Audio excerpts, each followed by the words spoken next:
ಭಾಗವತ ಪ್ರಾರ್ಥನೆ.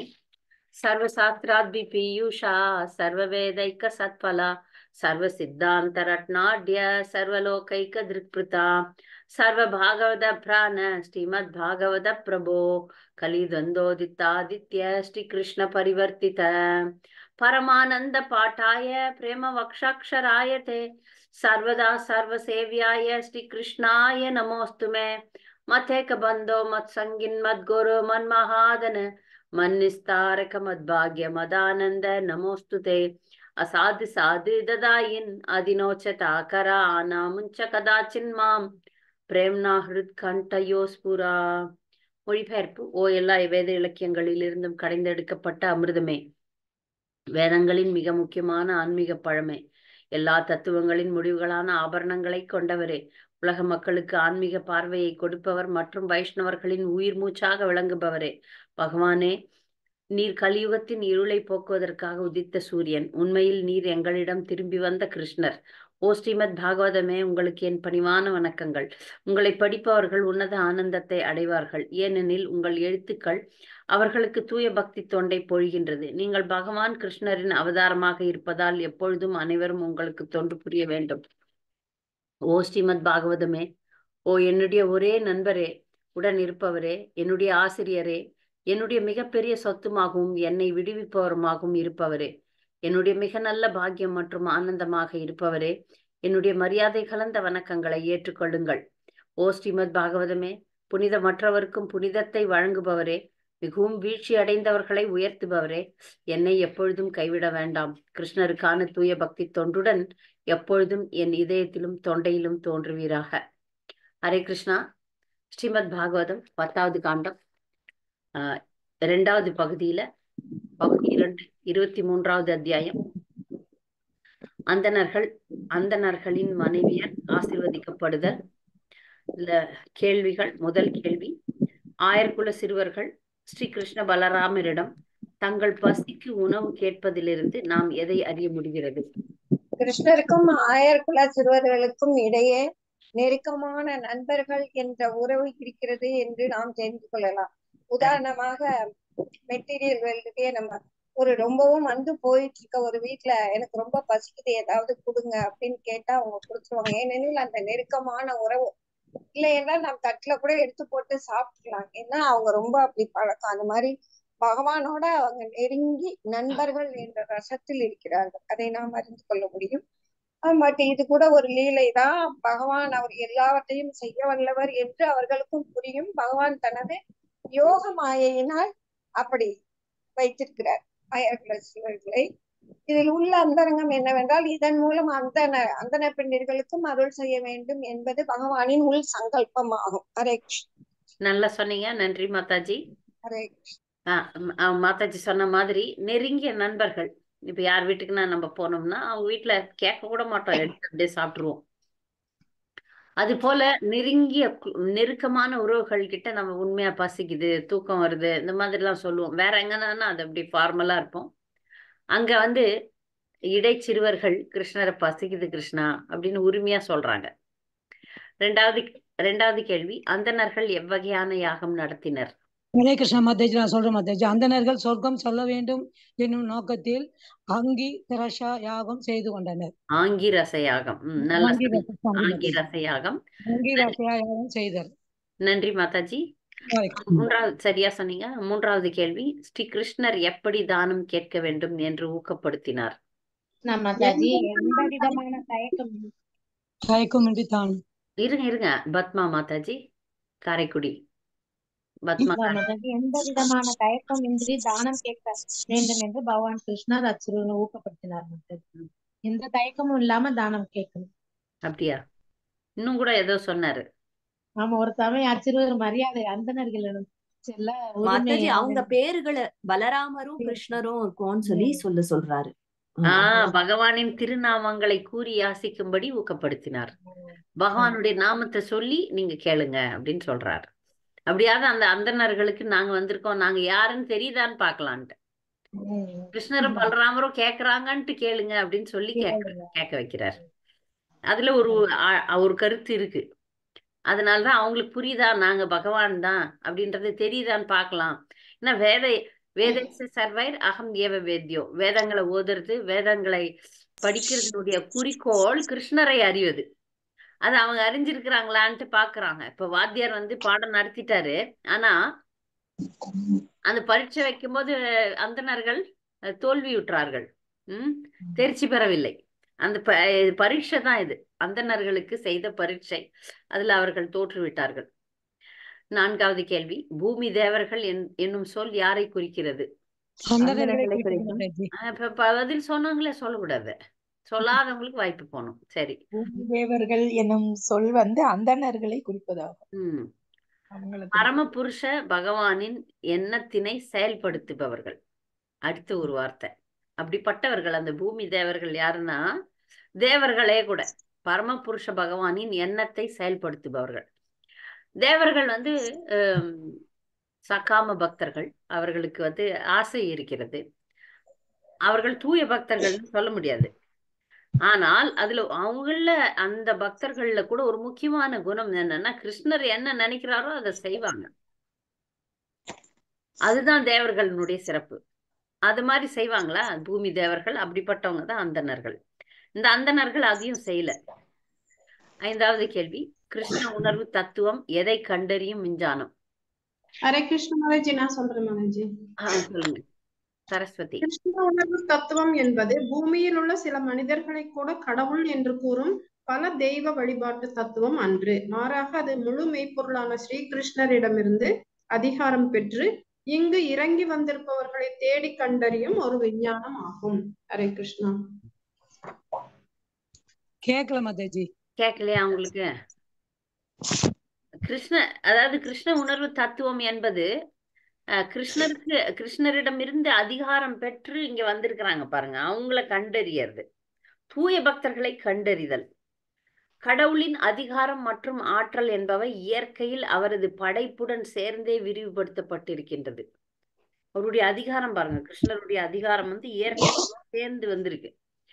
அப்ப இந்த உலகத்துல வந்து நல்ல பக்தர்களை, தூய பக்தர்களை கிருஷ்ணர் அனுப்புறார். எதற்கு தூய பக்தர்களை இங்க அனுப்புறாரு? பக்தர்களை உருவாக்குறதுக்கு மாதாஜி. அவங்கெல்லாம் இப்ப இங்க வந்து திருந்தாம இருக்கிறோம் பாருங்க, நம்மளெல்லாம் திருத்தி கொண்டு போறதுக்காக அனுப்புறாரு. சிறைச்சாலையில வந்து சிறை அதிகாரி வருவதன் காரணம் என்ன?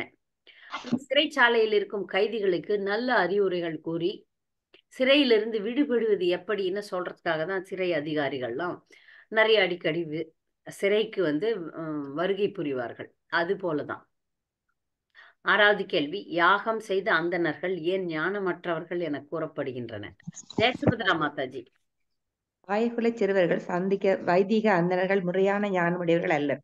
அதனால் தான் அவர்களால் கிருஷ்ணன் மற்றும் பலராமரின் நிலையிலேயோ அல்லது அவர் தம் துணர்வுகளின் நிலையிலேயோ போற்றி பாராட்ட முடியவில்லை. அவர்கள்லாம் போலியானவர்கள். யாகம் செஞ்சாங்க, ஆனா அந்த முன்னாடி ஞானமுடையவர்கள் அல்ல. அவங்களுக்கு சொர்க்கம் போகணும் அப்படின்ற ஒரு எண்ணம் இருந்ததே தவிர பக்தியில முன்னேறணுன்ற ஒரு எண்ணம் இல்ல. நன்றி மாதாஜி. 7வது கேள்வி, ஆயர்குல சிறுவர்கள் ஏன் ஸ்ரீ கிருஷ்ணரும் ஸ்ரீ பலராமரும் பசித்திருக்கின்றன என கூறி யாசித்தனர்? ஹரே கிருஷ்ண மாதாஜி. சொல்லுங்க மணிமேகலை. அந்தணர்களின் பெருந்தன்மை மீது ஆயகுல சிறுவர்களுக்கு ஐயம் இருந்தது. அதனால்தான் அவர்கள் கிருஷ்ணரும் பலராமரும் பசியுடன் இருக்கின்றனர் என்று பொருள் தரும் உபுஷிதவ் என்னும் சொல்லை பயன்படுத்தியுள்ளனர். அந்தணர்கள் அன்னஸ்ய சுஷிதம் பாத்திரம், அதாவது பசித்திருப்பவன் தானம் பெறுவதற்கு உரியவனாவான் என்னும் வேத விதியினை அறிவர் என்று அச்சிறுவர்கள் கருதினர். நன்றி, சரியா சொன்னீங்க. 8வது கேள்வி, தர்ம வித்தமா பொருள் கூறுக. தர்ம வித்தமா. ஹரே கிருஷ்ணா. சொல்லட்டா? மஞ்சுளா சொல்லுங்க. ஓ தர்ம அறநெறிகளை நன்கு உணர்ந்தவரே என்று கூறுது பொருள். தர்ம அறநெறிகளை நன்கு உணர்ந்தவரை தர்ம வித்தமரே அப்படின்னு, வித்தமா அப்படின்னு சொல்லுவாங்க. 9வது கேள்வி, ஆயர்குல சிறுவர்களின் உண்மையான நோக்கம் யாது? ஹரே கிருஷ்ணா. சாந்தாமணி. ஹரே கிருஷ்ணா. வேத கலாச்சாரத்தின் சம்பிரதாயங்களை அச்சிறுவர்கள் அறிந்திருக்கவில்லை. எனினும் அவர்களது உண்மையான நோக்கம் பகவான் கிருஷ்ணருக்கு அன்பு தொண்டு செய்வதாகவே இருந்தது. நன்றி, சரியா சொன்னீங்க. உலகாயுத புரோகிதர்கள் என்று யாரை அழைக்கலாம்?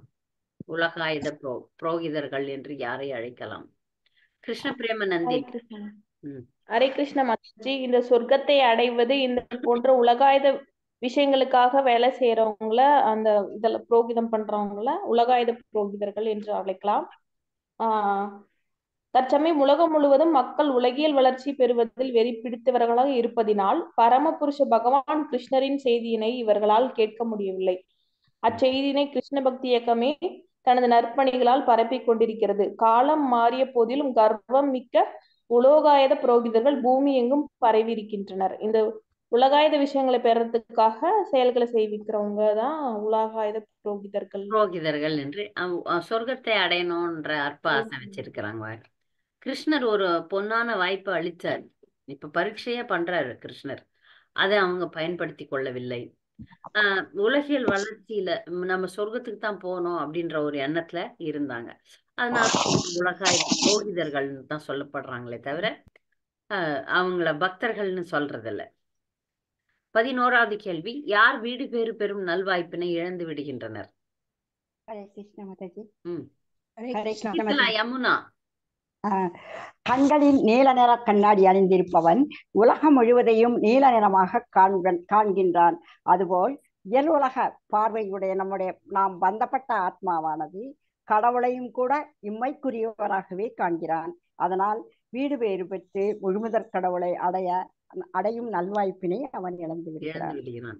நீல கண்ணாடி போட்டுக்கணும்னா நமக்கு எல்லாமே நீளமா தெரியும். பச்சை கண்ணாடி போட்டுக்கிட்டா எல்லாமே பச்சையா தெரியும். அது போல இங்கு பகவானை மாயை திரை போட்டுருச்சு. அதனால பகவானை அவங்களால புரிந்து கொள்ள முடியவில்லை. நன்றி. அடுத்த கேள்வி, 12வது கேள்வி, பரீட்சித்து பொருள் கூறுக. பரீட்சத்துக்கு 2 பொருள் இருக்கு. இங்க ஒரு பொருள், ஏற்கனவே ஒரு பொருள் நம்ம பார்த்திருக்கிறோம். யார் சொல்றீங்கன்னு பார்க்கலாம். பரீட்சை செய்து பார்ப்பவர் யார? அவர் சரி. இப்ப இந்த இடத்துல என்ன பொருள் எதுக்கு? பகைவரை சுடுவோனே. பகைவர்களை சுடுபவனே. இப்ப பரீட்சித் மகாராஜர் வயிற்றுல இருந்தப்ப கிருஷ்ணரை பார்த்தார். வெளியே வந்ததுக்கு அப்புறம் அவங்க கிருஷ்ணர்லாம் இல்ல. கிருஷ்ணர் அப்ப உலகத்தை விட்டு மறைஞ்சிட்டார். அப்ப அந்த பரீட்சித் நாம வயிற்றுல பார்த்தோமே அந்த நபர் அப்படின்னு சொல்லிட்டு அவர் தேடிட்டே இருந்தாராம். அதனாலதான் தேடிதல் உள்ள நபர்னு அர்த்தம் பரீட்சித்துன்னா. அப்ப இங்க பகைவர்களை சுடுபவனே அப்படின்ற அர்த்தம். நன்றி. அடுத்த கேள்வி, 13வது கேள்வி, ஸ்ரீ கிருஷ்ணர் தனது புன்னகையின் மூலம் எதை சுட்டி காட்டுகிறார்? ஹரே கிருஷ்ண மாதாஜி. சொல்லுங்க மோகினி ரூபா. புன்னகையின் மூலம் பகவான் கிருஷ்ணர் ஆயர்குல சிறுவர்களிடம் வைதிக அந்தணர்களிடம் சினம் கொள்ள வேண்டாம் என்றும் அதற்கு பதிலாக தானம் கேட்பவன் எப்போதும் மறுதளிக்கப்படுகிறான் என்பதையும் சுட்டிக்காட்டுகின்றார். சில எல்லா நேரத்திலும் நம்ம கேட்கிற பொருள் நமக்கு கிடைக்காது. மறுதளித்தல்னா இல்லைன்னு சொல்லி அனுப்பப்படலாம். நம்ம யாரெல்லாம் பகவானுக்காக தானம் கேட்க போகிறீர்களோ, கோயில் கட்டுறோம் இல்ல புத்தக விநியோகம், இப்படி பகவானுடைய திருவிழாக்களை எடுக்கிறதுக்காக தானம் கேட்க போறோம். ஏன்னா உலகம் முழுக்கமே நிறைய பேர் இந்த மாதிரி பண்றாங்க. அதனால நம்மையும் சாதாரண மனிதர்களாக நினைச்சு தூக்கி கூட அடிக்கலாம். இப்ப இங்க பாருங்க, அது ஒரு ரிஸ்க் இருக்கு தானம் கொடுக்கறதுல. ஏன்னா வந்தவங்க நல்லவங்களா கெட்டவங்களான்னு நமக்கு தெரியல. நல்லவங்கள கூட நம்ம நிராகரிக்கலாம். அதுலதான் கொஞ்சம் பார்த்து பக்தர்கள் கவனமாக நடந்து கொள்ள வேண்டும். இங்க இவர்கள் இந்த அந்தணர்கள் இடைச்சிறுவர்களை நிராகரிச்சுட்டாங்க. அது அவங்களுக்கு நஷ்டம். இந்த உணவு பிரசாதம் அப்படின்னும் போது யாராலையும் கொடுக்க முடியும். இந்த அந்தணர்கள் இவங்க இடைச்சிறுவர்கள் பெருசா பணம் பொக்கிஷம் அதெல்லாம் கேட்கல, உணவு தான் கேட்டாங்க. உணவு சாதாரணமா கொடுத்துருக்க முடியும். இவர்கள் பெரிய தவறு பண்ணிட்டாங்க. ஆனா கிருஷ்ணர் இடைச்சிறுவர்களுக்கு சொல்றாரு, ஒரு சிரிப்பின் மூலமாக, ஒரு புன்னகையின் மூலமாக சொல்றாரு, எல்லா நேரத்திலயும் நமக்கு கேட்டதெல்லாம் கிடைக்காதுப்பா அப்படின்னு. 14வது கேள்வி, விஸ்வநாத சக்கரவர்த்தி தாக்கூரார், ஏன் ஸ்ரீ கிருஷ்ணர் அந்தன பத்தினியரிடம் தான் பசியுடன் இருப்பதனை கூறவில்லை என்று கூறுகிறார்? கிருஷ்ணரை பாக்குறாங்க. சொல்லுங்க ரிப்போரா மாலினி, சொல்லுங்க. விஸ்வநாத சக்கரவர்த்தி தாக்கூர் என்ன சொல்றாருன்னா, பகவான் கிருஷ்ணர் ஆயர்கள் சிலவற்றை நான் பசியோட இருக்கேன்னு சொல்ல வேண்டாம், அது வந்து ஏன்னா சொன்னீங்கன்னா அவங்க ரொம்ப வருத்தப்படுவாங்க அப்படிங்கிறாரு. அப்புறம் அவர் கிருஷ்ணர் மீது கொண்ட அன்பினால அந்த பெண்கள் வந்து இருக்கிற உணவு எல்லாத்தையுமே உங்கள்கிட்டயே கொடுத்துருவாங்க, 1000 குல சிறுவர்கிட்டயுமே கொடுத்துருவாங்க. அதனால வந்து அவங்க முன்னத மதியினால கிருஷ்ண சுகத்திலேயே கிருஷ்ணரோட நினைவிலேயே இருப்பதால அவங்களோட கணவரோட பேச்ச கூட கேட்க மாட்டாங்க. அதனால பக்தர் வந்து பகவான் இதையும் தெரிஞ்சு வச்சுட்டு அப்படி சொல்றாரு. ஏன்னா அப்ப கிருஷ்ணர் பசியோட இருக்கிறாருன்னா அவங்களால தாங்க முடியாது. அதனால அந்தன பெண்கள் அந்த அளவுக்கு பக்தி வைத்திருந்தாங்க. 15வது கேள்வி, அந்தன பெண்கள் ஸ்ரீ கிருஷ்ணரை சந்திக்க எப்படி சென்றனர்? ஹரே கிருஷ்ணா மாதாஜி. சொல்லுங்க. அறுசுவையும் நறுமணமும் உடைய 4 வகையான உணவுகளை பெரிய பாத்திரங்களில் எடுத்துக்கொண்டு அந்தணர்களின் மனைவியர் நதியில் கடலை நோக்கி பாய்ந்தோடுவது போன்று தங்கள் பிரியமானவரை சந்திக்க விரைந்து சென்றனர். ஹரே கிருஷ்ணா. அந்த அளவுக்கு அவங்களுக்கு அன்பு பெருக்கு. ஏன்னா நிறைய கிருஷ்ணரை பத்தி கேள்விப்பட்டுட்டாங்க. அவர்தான் முழுமுதற் கடவுள்லாம் தெரியும். இவங்களும் சற்றேறக்குறைய கோபி பாவத்துலதான் இருக்கிறாங்க, தூய பக்தர்கள். அதனால இப்ப வாய்ப்பு கிடைச்ச உடனே ஓடோடி போறாங்க. 16வது கேள்வி, பொருள் கூறுக. நிஷித்தியமான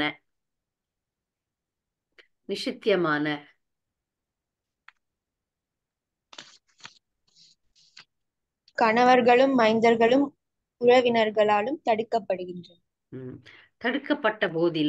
தடுக்கப்பட்ட போதிலும் அவங்க போனாங்க அந்தன பெண்கள். 17வது கேள்வி, அந்தன பெண்கள் ஸ்ரீ கிருஷ்ணரை கண்டதை வர்ணிக்கவும். ஹரே கிருஷ்ணா மாதாஜி. மாதாஜி சொல்லுங்க. அவரது உடல் வண்ணம் கருநீலமாகவும் ஆடைகள் பொன்னிறமாகவும் இருந்தன. அவர் மயிலிறகு வண்ண மணிகள், இளம் மொட்டுக்கள், காட்டு மலர்கள் கொண்டு கட்டப்பட்ட மாலை மற்றும் இலைகளையும் அணிந்திருந்தார். அவர் ஒரு நடன கலைஞன் போல் ஆடை அணிந்திருந்தார். அவர் தமது ஒரு கரத்தினை தமது நண்பர்களின் தோள்கள் மீது வைத்திருந்தார்.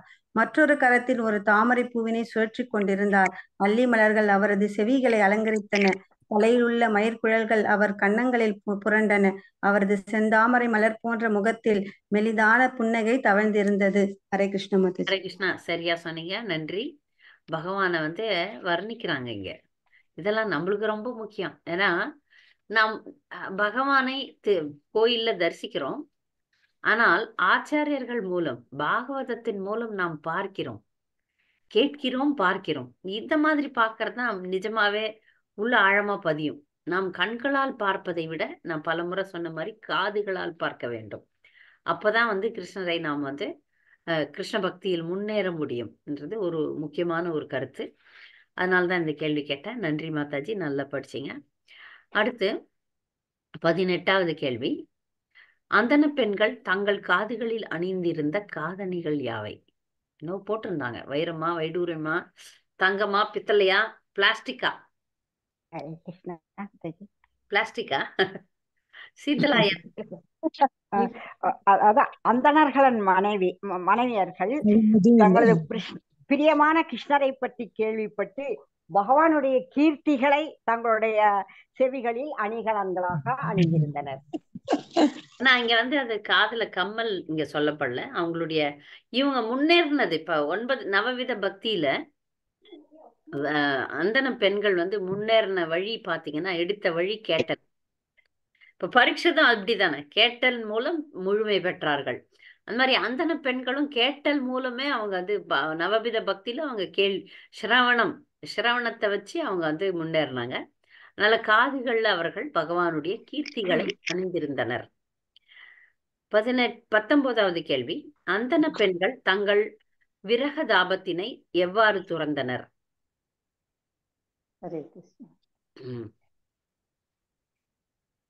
இது ஒரு தத்துவமான ஒரு பகுதியா இருந்தது அந்த பொருளுரையில. யார் பதில் சொல்றீங்க? இருங்க, பதிலே சொல்லாதவங்க யாராவது வரட்டுமே.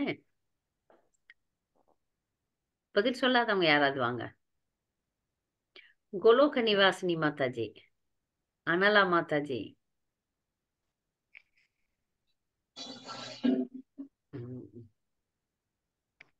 வேற யாரும் வரலன்னா அங்க முன்னாடி டாப் 10 பேசிடுவாங்க.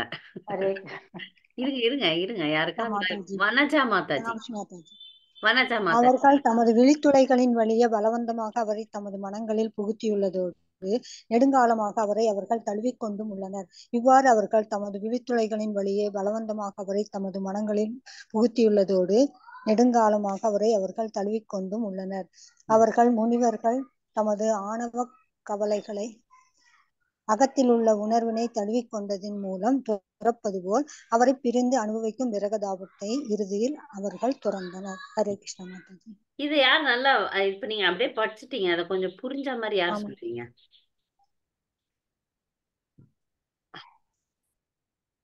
இந்த உதாரணம் ஒண்ணு சொன்னாங்களே, அது புரியுதா?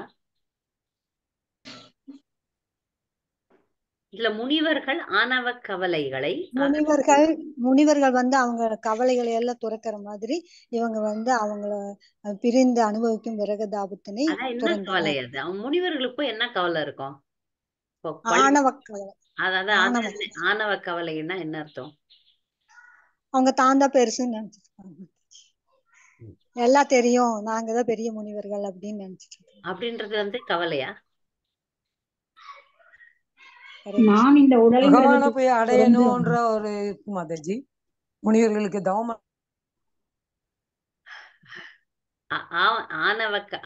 ஆணவ கவலை அப்படின்றது தன்னை அவங்க யாரோ சொன்னாங்க பாருங்க, தன்னை உடலாக நினைத்து கொள்ளும் அகங்காரம், பொய் அகங்காரம். பகவானை சென்று அகத்தில் உள்ள உணர்வினை தழுவிக் கொள்வதன் மூலம் அப்படின்னா உள்ள இருக்கிற அந்தர்யாமி பரமாத்மாவை புரிந்து கொள்கிறார்கள். அகத்தில் உள்ள உணர்வினை தழுவிக் கொள்ளுதல் அப்படின்னும் போது இப்ப முனிவர்கள்னா என்ன பண்ணுவாங்க? யோகம் செய்வாங்க. யோகத்தினுடைய இலக்கு என்ன? அந்தர்யாமி பரமாத்மாவை உணர்தல். அப்ப அவங்க யோகம், அந்த தியானம் செய்து உள்ள இருக்கிற அந்தர்யாமி பரமாத்மாவை உணரும் போது அவர்கள் நான் இந்த உடல் அப்படின்ற அந்த ஆணவத்தை விடுறாங்க. அது போல இந்த அந்தன பெண்கள் பகவானை பிரிந்திருக்கும் அந்த விரகதாபத்தினை பகவானை காணும் போது விட்டு விடுகிறார்கள். புரியுதா? முனிவர்களோட ஒப்பிட்டு பேசுறாங்க அந்தன பெண்களை. முனிவர்கள் முனிவர்களின் இலக்கு அந்தர்யாமி பரமாத்மா. எப்ப அவங்க உள்ள தங்களுடைய இதயத்தில் பரமாத்மாவை காண்கிறார்களோ அப்ப நான் இந்த உடல் அல்ல அப்படின்ற பொய் அகங்காரத்தை விட்டு விடுகிறார்கள். நான் இந்த உடல் தான் அப்படின்னு ஒரு அகங்காரத்துல நம்ம எல்லாம் இருக்கிறோம், எல்லாருமே இருக்கிறோம். அதை விடுகிறார்கள். புரியுதா? அடுத்த கேள்வி, உபபன்னம் என்ற சொல் எதை குறிக்கிறது? ஹரே கிருஷ்ண மாதாஜி, நான் சொல்லட்டுங்களா? சொல்லுங்க. உபபன்னம் என்னும் வார்த்தை தங்கள் கணவர்களின் கட்டளையினை மீறிய போதிலும் அப்பெண்களின் நடத்தை சரியானதே என்று குறிப்பிடுகிறது. பொருத்தமானது. பக்திக்காக அவங்க மீறினாங்க, அவங்களுடைய பக்தி தூய பக்தி, அதனால மீறினாங்க அப்படின்னு அர்த்தம்.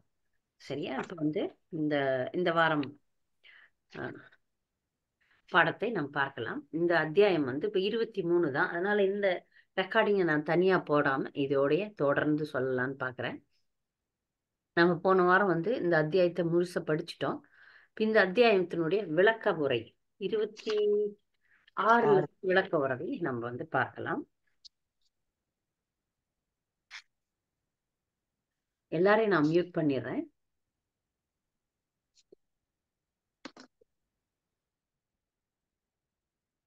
இப்ப இந்த லீலையில பகவான் நிறைய பேருக்கு அருள் புரியறதுக்காக ஒரு திட்டமிடுறார். அதனால்தான் இந்த பசிக்கிற மாதிரி ஒரு லீலையை ஆரம்பிச்சார். அப்ப அங்க பகவான் ஒரு பக்தர் தனக்காக காத்துன்னு இருக்கிறாங்க அப்படின்னா அந்த இடத்த நோக்கி அவரே போவார். அதுக்குதான் ஆச்சாரியர்கள் நமக்கு சொல்றது என்னன்னா, பக்தி பாதையில மட்டும் அந்த பக்திக்கான ஆசையை வளர்த்துக்கிட்டீங்கனாலே போதும், அதற்கான வழியை பகவானை ஏற்படுத்தி கொடுப்பாரு. இப்ப அந்தன பெண்கள்லாம் போயிட்டு ஒரு கோயில்ல போய் ஆன்மீக குரு கிட்ட பயிலவில்லை. இங்க இயற்கையாகவே அவர்கள் பக்தியை வளர்த்து கொண்டார்கள். எப்படி வளர்த்து கொண்டார்கள் அப்படின்னு பாத்தீங்கன்னா, கேட்டல் மூலம். எப்படி கேட்டாங்க அப்படின்னு பாத்தீங்கன்னா, அங்கு பிருந்தாவனத்தில் கிருஷ்ணரோட சம்பந்தப்பட்டிருக்கும் பல வகையான மக்கள் இங்கேயும் வராங்க. இவங்க அந்தன பெண்கள் இருக்கும் இடத்துக்கு ஒரு ஊருக்கும் வராங்க. அங்க கிருஷ்ணர்னு ஒருத்தர் இருக்கிறார், அவர் முழுமுதற் கடவுள், அவர் இப்படி இருக்கிறார், அவர் இந்த லீலை பண்றார், அந்த லீலை செய்கிறார் அப்படின்ற விவரங்கள்லாம் இவங்க கேட்க ஆரம்பிச்சுறாங்க. கேட்க ஆரம்பிக்கும் போது அவர்கள் பக்தியை வளர்க்கிறார்கள். இங்கு அந்தணர்கள் வேதங்களையே படிக்கிறாங்க. வேதங்களையே படிச்சு கூட ஒரு பிரயோஜனமும் இல்லை. ஏன்னா அவங்களுடைய உள்நோக்கம் பகவானை தேடுவது அல்ல. பகவானை தேட வேண்டும்னு நினைக்கிற ஜீவாத்மாவுக்கு தான் அதுக்கான வழி கொடுக்கப்படும். நான் ஏன் துன்பப்படுகிறேன், நான் எப்படி இந்த துன்பத்திலிருந்து வெளியே வர முடியும், நான் எப்படி பகவானை அடைய முடியும், ஏன் இந்த உலகம் இப்படி இருக்குன்னு கேள்வி கேட்டு முதல்ல ஆரம்பிக்கிறார்கள். அப்புறம் தேடுகிறார்கள். தேடி பகவானைத்தான் சென்று அடைய வேண்டும்ன்ற நோக்கமுடையவர்களுக்கு தூய பக்தி கொடுக்கப்படும்.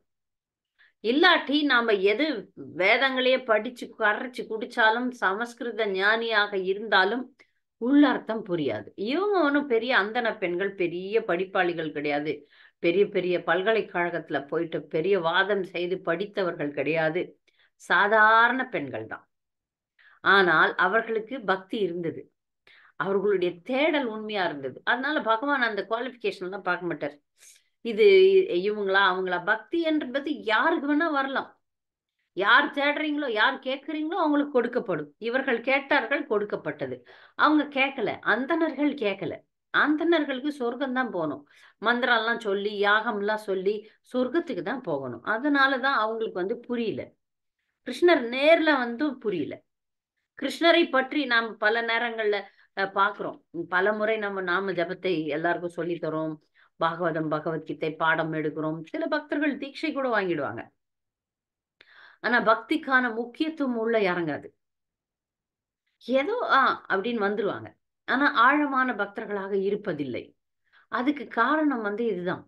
ஏன்னா அவங்களுடைய பௌதிக பற்று அதிகமாகி இருக்கிறது. இப்ப அந்தணர்கள் வராததுக்கு காரணம் என்ன, அந்தன பெண்கள் வந்ததுக்கு காரணம் என்னன்னு சொல்லிட்டு இந்த பகுதியில சொல்லப்படுது. நம்ம அதை விவரமாக பார்க்கலாம். அப்ப கிருஷ்ணரும் அந்த அந்த அந்த பெண்களும் பேசுகிறார்கள். இப்ப அந்தணர்கள் மறுதளித்துட்டாங்க. பகவானுக்கு உணவு கொடுக்கறதுக்கு கொடுக்க முடியாது அப்படின்னு சொல்லிடுறாங்க. பகவானிடம் இடைச்சிறுவர்கள் இதை சொல்ல உடனே பகவான் சொல்றார், அந்த அந்தன பெண்கள் இருப்பாங்க, அவங்க கிட்ட போய் சொல்லுங்கன்னு சொல்றார். இப்ப அந்தன பெண்கள் கொடுத்து அனுப்புறதை விட தாங்களே கொண்டு வந்தார்கள்.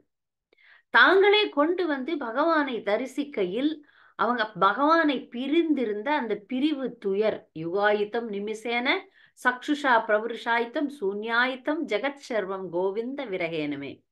பகவானை பிரிந்திருப்பதில் பக்தி அதிகமாகுது. இப்ப நீங்க எல்லாம் மாயாப்பூர் விட்டு வெளியே இருக்கிறீங்க. மாயாப்பூர் மேல உங்களுக்கு ஒரு அபிமானம், ஒரு பக்தி, ஒரு வேகம் அதிகமா இருக்கும். நாங்க இங்கே இருக்கிறதுனால எங்களுக்கு எல்லாம் கொஞ்சம் குறைவுதான் பக்தி. அது போல பகவானை பிரிந்திருக்கும் அந்த அந்தன கோபிகள்னு தான் சொல்லணும் அவங்கள. அந்தன பெண்கள் பகவானை பார்த்த உடனே தான் அந்த விரகதாமம் போகிறது அவர்களுக்கு. அவர்கள் பகவானை பார்த்தவொடனே மெய் சிலிர்த்து விடுகிறார்கள். அங்க ஒரு பெரிய அன்பு பரிமாற்றம் நடந்து கொண்டிருக்கிறது. நான் பகவான் சொல்றாரு, தங்கள் உண்மை பகவான் பேச ஆரம்பிக்கிறாரு அவங்க கிட்ட. பாக்கியம் செய்த பெண்களே, உங்கள் வரவு வரவாகுக. இங்கே வசதியாக அமர்ந்து கொள்ளுங்கள். நான் உங்களுக்கு என்ன செய்ய வேண்டும்? நீங்கள் இங்கு என்னை காண வந்தது மிகவும் பொருத்தமுடையதே ஆகும். அவங்க பல விஷயங்களை மீறி வந்திருக்காங்க. ஏன்னா பெண்கள் கணவருடைய அனுமதி இல்லாம எங்கேயோ போறது இல்ல, அவர்கள் இங்க இது காதல் மாதிரி காட்டப்பட்டு இருக்கிறது. காதல் தான். அந்தன பெண்கள் திருமணமான பெண்கள். இப்ப திருமணமான பெண்கள் மற்ற ஆடவரிடம் அன்பு வைக்க கூடாது. இங்கு பகவான் பக்தியினுடைய உன்னத தன்மையை காட்ட. இதே பௌதிக உலகமா இருந்தா இது மிகப்பெரிய தவறு. பௌதிக விஷயமாக இருந்தால் இது பௌதிகம் இல்லை, ஆன்மீகம். இதுல இது பராக்கிய ரசம் அப்படின்னு சொல்லுவாங்க. பராக்கிய ரசம் தான் தன்னுடைய கணவன் இல்லாத கிருஷ்ணனை காதலிப்பது. ஏன்னா மாதுரிய ரசம். அதனால இங்க இவர் கிருஷ்ணரே சொல்றாரு, நீங்க வந்தது சரியானதுதான், தப்பு கிடையாது அப்படின்னு சொல்றாரு. ஒருத்தர் இப்ப கிருஷ்ணர் தான் பேச ஆரம்பிக்கிறார். தங்கள் உண்மை நலனை காண்பதில் தேர்ச்சி பெற்றவர்கள் நிச்சயமாக உள்நோக்கமற்ற தடைபடாத பக்தி தொண்டினை எனக்கு புரிகின்றனர். உண்மையாவே யாராவது நீங்க செல்ஃப் லவ், அதுதானே முக்கியம். நம்மை நாம் நேசிக்கிறது தான் இப்ப உலகத்துல முக்கியமா எல்லாருமே சொல்லுவாங்க. யாரா நீ நேசிக்கிறேன்னா என்னதான் நான் முதல்ல நேசிக்கிறேன், என்னதான் நான் முதல்ல நேசிக்கிறேன் அப்படின்ற ஒரு விஷயத்துக்கு நான் உண்மையான அர்த்தம் என்னன்னா, என் உடலை அல்ல. பொதுவா மக்கள் உடலை தான் நேசிக்கிறாங்க. உடலை நல்லா பராமரிக்கணும், உடலுக்கு தேவையான விஷயங்கள்ல கவனம் செலுத்தணும், சாப்பாடு நல்லா, ஆரோக்கியத்தை நல்லா பார்த்துக்கணும். இந்த மாதிரி மக்கள் பொதுவா தங்களை நேசிப்பதை எப்படி காட்டுறாங்கன்னா, சுயநலம் அப்படின்றத எப்படி காட்டுறாங்கன்னா, உடலை நேசிப்பதிலிருந்து காட்டுகிறார்கள். உண்மையான சுயநலவாதிகள் தூய பக்தர்களாக இருப்பார்கள். நீங்க நிஜமாவே உங்கள் மேல அக்கறை வச்சிருக்கீங்கன்னா பக்தியில முன்னேறுவீங்க. அததான் இங்க கிருஷ்ணர் சொல்றார். உள்நோக்கமற்ற தடைபடாத பக்தி தொண்டினை எனக்கு புரிகின்றனர். உண்மையான நலன் விரும்பி நீங்க உங்களையே ஒழுங்கா நேசிக்கிறீங்கன்னா கிருஷ்ணரை நேசிப்பீர்கள். காரணம், நானே ஆத்மாவிற்கு மிக பிரியமானவனாக இருக்கிறேன். நம்மை மிகவும் நேசிப்பவர் யாருன்னு பாத்தீங்கன்னா கிருஷ்ணர் தான். உலகத்துல எத்தனையோ உறவுகள் இருக்குது, கணவன், மனைவி, குழந்தைகள், உற்றார், உறவினர்கள், நண்பர்கள், அப்படின்னு நிறைய உறவுகள் நமக்கு இருக்கு. ஆனா நம்மை உண்மையாக நேசிக்கிறது யாருன்னா நான் தான் சொல்றார் கிருஷ்ணர். ஆத்மாவிற்கு பிரியமானவனாக நானே இருக்கிறேன். அப்போ நம்மை உண்மையாக நேசிப்பவர் கிருஷ்ணர். அப்ப நாம நம்முடைய நலனை விரும்பணும்னா நம்ம கிருஷ்ணரை நேசிக்க வேண்டும், கிருஷ்ணருக்கு பக்தி தொண்டு செய்ய வேண்டும் அப்படின்னு சொல்லிட்டு கிருஷ்ணரே சொல்றார். அப்ப இவரை இப்ப இந்த அந்தன பெண்கள் தங்களுடைய நலனை விரும்புகிறார்கள். அதனால்தான் கிருஷ்ணரை அவர்கள் நேசிக்கிறார்கள், கிருஷ்ணரிடம் பக்தி தொண்டு புரிகிறார்கள். அந்த வாய்ப்பு கிடைத்த உடனே நிறைவேற்றுகிறார்கள். இதுவரைக்கும் அவங்களுக்கு அந்த வாய்ப்பு கொடுக்கப்படவில்லை. அந்தன பெண்களுக்கு வாய்ப்பு கொடுக்கப்படவில்லை. வாய்ப்பு கிடைத்த உடனே அது ஓடோடி வருகிறார்கள். ஒருவன், மேலும் கிருஷ்ணர் சொல்றார், பிராண புத்தி மன சுவாத்தம ஒருவன் தனது ஆத்மாவுடன் தொடர்பு கொள்வதனாலேயே அவனது உயிர் மூச்சு, புத்தி, மனம், நண்பர், உடல், மனைவி, மக்கள், செல்வம் போன்ற அவனுக்கு பிரியமானவையாக இருக்கின்றன. அதனால் அவனது ஆத்மாவை விட அவனுக்கு பிரியமான பொருள் வேறென்ன இருக்கக்கூடும்?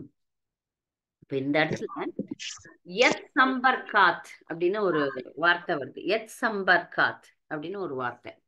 அந்த வார்த்தைக்கு விளக்கம் கொடுக்குறாங்க. எப்படின்னா, எப்போ ஒருத்தன் பரமாத்மாவோடு தொடர்பு கொள்கிறானோ அந்த தொடர்பு பக்தி தொண்டுனாலதான் சாத்தியமாகும். யோகிகள் கூட பரமாத்மாவோடு தொடர்பு கொள்கிறார்கள். பௌதிகவாதிகள்ல கூட சில பேர் பௌதிக விஷயங்களுக்காக பரமாத்மாவோடு தொடர்பு கொள்கிறார்கள். நீங்க பௌதிகமான விஷயங்களை படிக்கணும்னா, இப்போ ஒரு பௌதிகமான விஷயங்கள், ஒரு வாழ்க்கையில வெற்றி பெற வேண்டும், நிறைய படிப்பு நிறைய இருக்கணும், பௌதிக படிப்பு நிறைய படிக்கணும், ஒரு மேதையாக வேண்டும், ஒரு அரசியல்வாதியாக வேண்டும், ஒரு பணக்காரனாக வேண்டும் அப்படின்னா அதுக்கெல்லாம் புத்தகங்கள் நிறைய நீங்க போய் பார்த்தீங்கன்னா லைப்ரரிலாம் இருக்கும். How to become a richest man, எப்படி அதிகமாக பணம் சம்பாதிக்கிறது, ஹவு டு வின் ஃப்ரெண்ட்ஸ், இப்படிலாம் நிறைய புத்தகங்கள் எழுதியிருப்பானுங்க. அந்த புத்தகங்கள்ல ஒரு விஷயத்த சொல்லியிருக்கிறானுங்க. இந்த உலகத்துல வெற்றி பெற்றவர்கள் எல்லாருமே பகவானுடைய துணையோட தான் வெற்றி பெற முடியும். அந்த அந்த விஷயத்தை இவங்க பகவான்னு சொல்ல மாட்டாங்க, கிருஷ்ணர்னு சொல்ல மாட்டாங்க, அந்தர்யாமி பரமாத்மான்னு சொல்ல மாட்டாங்க. எப்படி சொல்லுவாங்கன்னா பிரபஞ்சம் நீங்க கேட்டதெல்லாம் கொடுக்கும், பிரபஞ்சம் ஒரு அக்ரிணை மாதிரி பேசுவாங்க. அப்ப அந்த பிரபஞ்சம் நீங்க கேட்டதெல்லாம் கொடுக்கும். நீங்க அவரோட தொடர்பு கொள்ளத்துல எப்படி தொடர்பு கொள்ளணும், எப்படி நீங்க உங்க வார்த்தையை வைக்கணும், எப்படி அதை அப்ரோச் பண்ணணும், எப்படி விஷயங்களை இழுக்கணும், எது வேணா உங்களுக்கு கொடுக்கும், இதெல்லாம் பேசுவாங்க. இவங்க எல்லாம் கொஞ்சம் மாயாவாதிகள், கொஞ்சம் ஏதோ ஒரு வாதிகள். அத மாதிரி யோகிகள், முனிவர்கள் கூட கிருஷ்ணர் தான் முழுமுதற் கடவுள்னு தெரியாம உள்ள இருக்கிற அந்தர்யாமி பரமாத்மாவை தியானத்தின் மூலம், தியானம்னா எதையுமே நினைக்காம ஓம்னு கூட சொல்ல மாட்டாங்க. சில பேர் மௌன விரதம் இருப்பாருங்க, எதையும் நினைக்காம புள்ளியே பார்த்துட்டு இருப்பாங்க. இப்படி செய்யும் போது அவர்களுடைய மேல் மனம் அமைதியாகும். அந்த மேல் மனம் அமைதியாகி உள்ள இருக்கிற பரமாத்மாவோடு தான் தொடர்பு கொள்கிறார்கள். ஆனா அந்த பரமாத்மா கிருஷ்ணர்னு தெரியாது, சக்தி அப்படின்னு வச்சுப்பாங்க. இது ஒரு சக்தி, இந்த கடவுள் பொதுவா அவர்கள் வைத்துக்கொண்டு அதனோட தொடர்பு கொள்ளும் போது பல விஷயங்களை அவர்கள் சாதிக்கிறார்கள். இப்படிதான் உலகத்துல எல்லாரும் வெற்றி பெறுகிறார்கள். அவங்க விரும்பின விஷயத்துல வெற்றி பெறுவது இப்படிதான். அப்ப இது தெரிஞ்ச இவர் கிருஷ்ணர் சங்கு சக்கர கதாபாணியாக சதுர்புஜ ரூபத்தோட அந்தர்யாமி சிரோதக சாய் விஷ்ணு தான் இதயத்துல இருக்கிறவர். சிரோதக சாய் விஷ்ணு அந்தர்யாமி பரமாத்மாவாக என் இதயத்தில் இருக்கிறார்னு எந்த ஒரு ஜீவாத்மாவது புரிந்து கொண்டது என்றால் அப்புறம் அங்க சம்பந்தப்பட்ட அனைத்தையும் ஒழுங்கா அந்த உறவுகள்லாம் அனைத்து உறவுகளும் பிரியமானவையாக மாறிவிடும். அதனால்தான் பக்தர்களுக்கு நிறைய எதிரிகள் இருக்கிறாங்க. இப்ப ராமானுஜருக்கும் எதிரிகள்லாம் இருந்தாங்க. பக்தர்களுக்கு நிறைய எதிரி இருக்க முடியாது. ஏன்னா எல்லாருக்குமே பிரியமான கிருஷ்ணருக்கு இவர்கள் பிரியமாகி விட்டார்கள். அதுதான் இந்த ஸ்லோகத்துல கிருஷ்ணர் சொல்றார்.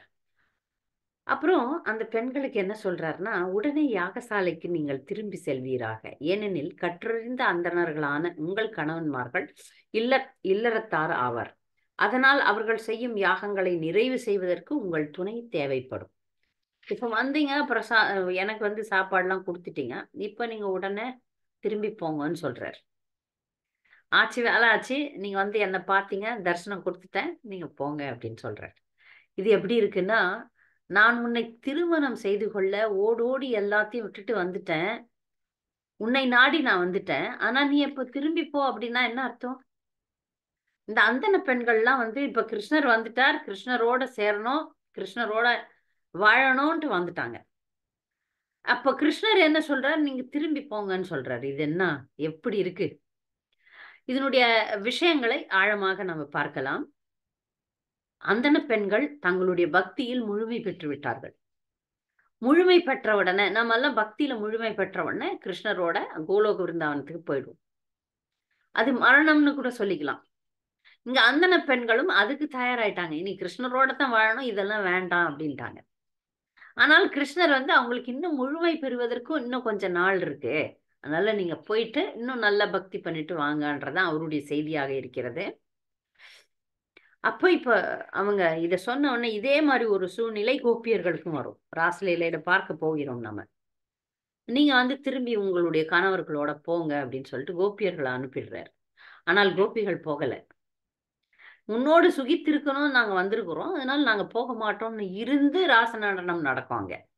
இங்க இவர்களை கண்டிப்பாக போகத்தான் சொல்றாரு. ஏன் சொல்றாருன்றதை இப்ப நம்ம பார்க்கலாம். அந்தணர்களின் மனைவியர் கூறினர், ஓ எல்லாம் வல்லவரே, இது போன்ற கொடிய வார்த்தைகளை கூறாதீர். நீர் எப்பொழுதும் அன்புடன் உமது பக்தர்களின் கோரிக்கைக்கு செவி சாய்ப்பீர் என்னும் உமது சத்திய வாக்கினை நிறைவேற்றுவீராக. பகவான சத்திய வாக்குன்னு சொல்லுவாங்க. சத்திய வாக்குன்னா சொன்ன வார்த்தைக்கு சொன்னதை நிச்சயமாக நிறைவேற்றுபவர். நான் பக்தர்களை காப்பேன், பக்தர்களை ஆதரிப்பேன்னு சொல்லிட்டு இப்ப என்ன சொல்றீங்க நீங்க? இப்போது நாங்கள் உமது தாமரை திருவடிகளை எய்த பெற்றிருக்கிறோம்.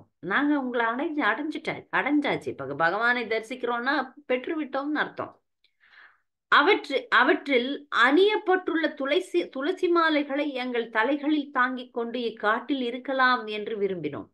இப்ப காட்டுலதான் கிருஷ்ணரும் ஆயர்குல சிறுவர்களும் இருக்கிறாங்க.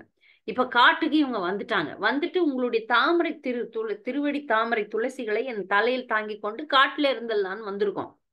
ஆனால் நீரோ உமது தாமரை திருவடிகளினால் எங்களை எட்டி உதைக்கிறீர்கள்.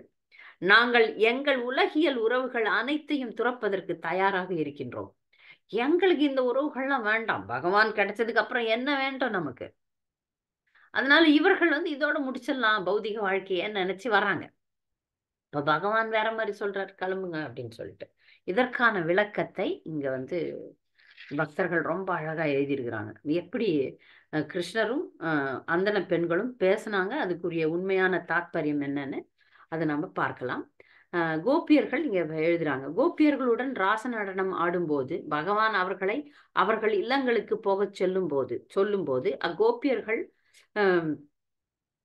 மைவம் விபோ அர்ஹதி பகவான் கதித்தும் நிருசம்சம் என்னும் வார்த்தைகளினால் பதில் கூற தொடங்கினர். அதே போன்றுதான் இப்பொழுது இங்கே அந்தணர்களின் மனைவியும் கூறுகின்றனர். நிகம என்னும் வார்த்தை வேத இலக்கியங்களை குறிப்பிடுகின்றது. அவை பகவானின் தாமரை திருவடிகளை சரணடைந்த ஒருவன் மீண்டும் இப்பௌதிக உலகில் பிறப்பதில்லை என்று கூறுகின்றது. இப்ப இவங்க அந்தன பெண்கள் இனி நாங்க பௌதிக வாழ்க்கைக்கு போகல, நாங்க முழுமை பெற்று விட்டோம், உங்களை தரிசித்து விட்டோம், நாங்க போக மாட்டோம்னு நிக்கிறாங்க. அதனால்தான் அந்தனர் தம் தேவியர் பகவானிடம் தாங்கள் அவரை சரணடைந்த பின்பும் அவர் தங்கள் லோகாயுத கணவர்களிடம் திரும்பி போக சொல்வது நியாயமற்றது என்று கூறுகின்றனர். ஒரு முறை பகவானை அடைஞ்சதுக்கு அப்புறம் திரும்பி என்னத்துக்கு இந்த பௌதிக கணவன் எல்லாம் வேண்டாம் அப்படின்னு இவங்க சொல்றாங்க. அதற்கான விளக்கத்தை விஸ்வநாத சக்கரவர்த்தி தாக்கூரார் கொடுக்கிறார். அந்தணர்களின் மனைவியர்களிடம் பகவான், நீங்களோ உயர்ந்த அந்தன குலத்தை சேர்ந்தவர்கள், அவ்வாறு இருக்க எவ்வாறு நீங்கள் ஒரு சாதாரண ஆயர்குல சிறுவனின் பாதங்களை சரணடைய முடியும் என்று கேட்டிருப்பார். இவர் இப்ப விஸ்வநாத சக்கரவர்த்தி தாக்கூரார் அங்க நடந்த அந்த உரையாடலை இன்னும் விவரமா சொல்றார் நமக்கு. ஏன்னா ஆச்சாரியர்களுக்கு ஒரு லீலையில் நுணுக்கமான பகுதிகளில் போறதுக்குரிய அனுமதி இருக்கிறது. இப்ப நாமெல்லாம் இப்ப மேலோட்டமா தான் பாக்குறோம் இந்த லீலைய. அதுல நமக்கு கண்ணாடி 3D கண்ணாடி கொடுக்கிறாரு விஸ்வநாத சக்கரவர்த்தி தாக்கூரார். அப்பதான் அதை சரியா புரிந்து கொள்ள முடியும். இப்ப ஆழமா அவர் கிருஷ்ணர் இவங்களை சோதிச்சு பாக்குறாரு, இந்த பெண்களை. போதும், நீங்க உயர்ந்த அந்த பிராமின்ஸ், நீங்கெல்லாம் அந்தன பெண்கள், நீங்க என்ன மாதிரி, நான் சாதாரண ஒரு வைசியன், நான் ஒரு ஆயர்குல சிறுவன், மாடு மேய்க்கிற பையன், என்கிட்ட எதுக்கு நீங்க சரணடைறீங்க அப்படின்னு கேட்கிறாரு. இதற்கு பதில் கூறும் வகையில் அப்பெண்கள், நாங்கள் ஏற்கனவே உமது தாமரை திருவடிகளை சரணடைந்திருப்பதினாலும் உமது தொண்டர்களாக நாங்கள் வர விரும்புவதாலும் அந்தன குலத்தை சேர்ந்தவர்கள் என்னும் தவறான அடையாளத்தினை நாங்கள் பேணுவதில்லை. எங்கள் வார்த்தைகளிலிருந்து நீர் எளிதாக இதனை உறுதி செய்து கொள்ள முடியும் அப்படின்னு சொல்றாங்களாம். இப்ப எங்களை எப்படி பிரிக்கிறீங்க? நீ கடவுள், நாங்கள் சாதாரண ஜீவாத்மாக்கள், எங்களை எப்படி பிரிச்சிடுறீங்க? நாங்க ஒரு தவறான அடையாளம் கொடுக்குறீங்களே. இந்த அந்தனர், வைசியர், சூத்ரர், சத்திரியர், இதெல்லாம் உடலுக்கான அடையாளங்கள்.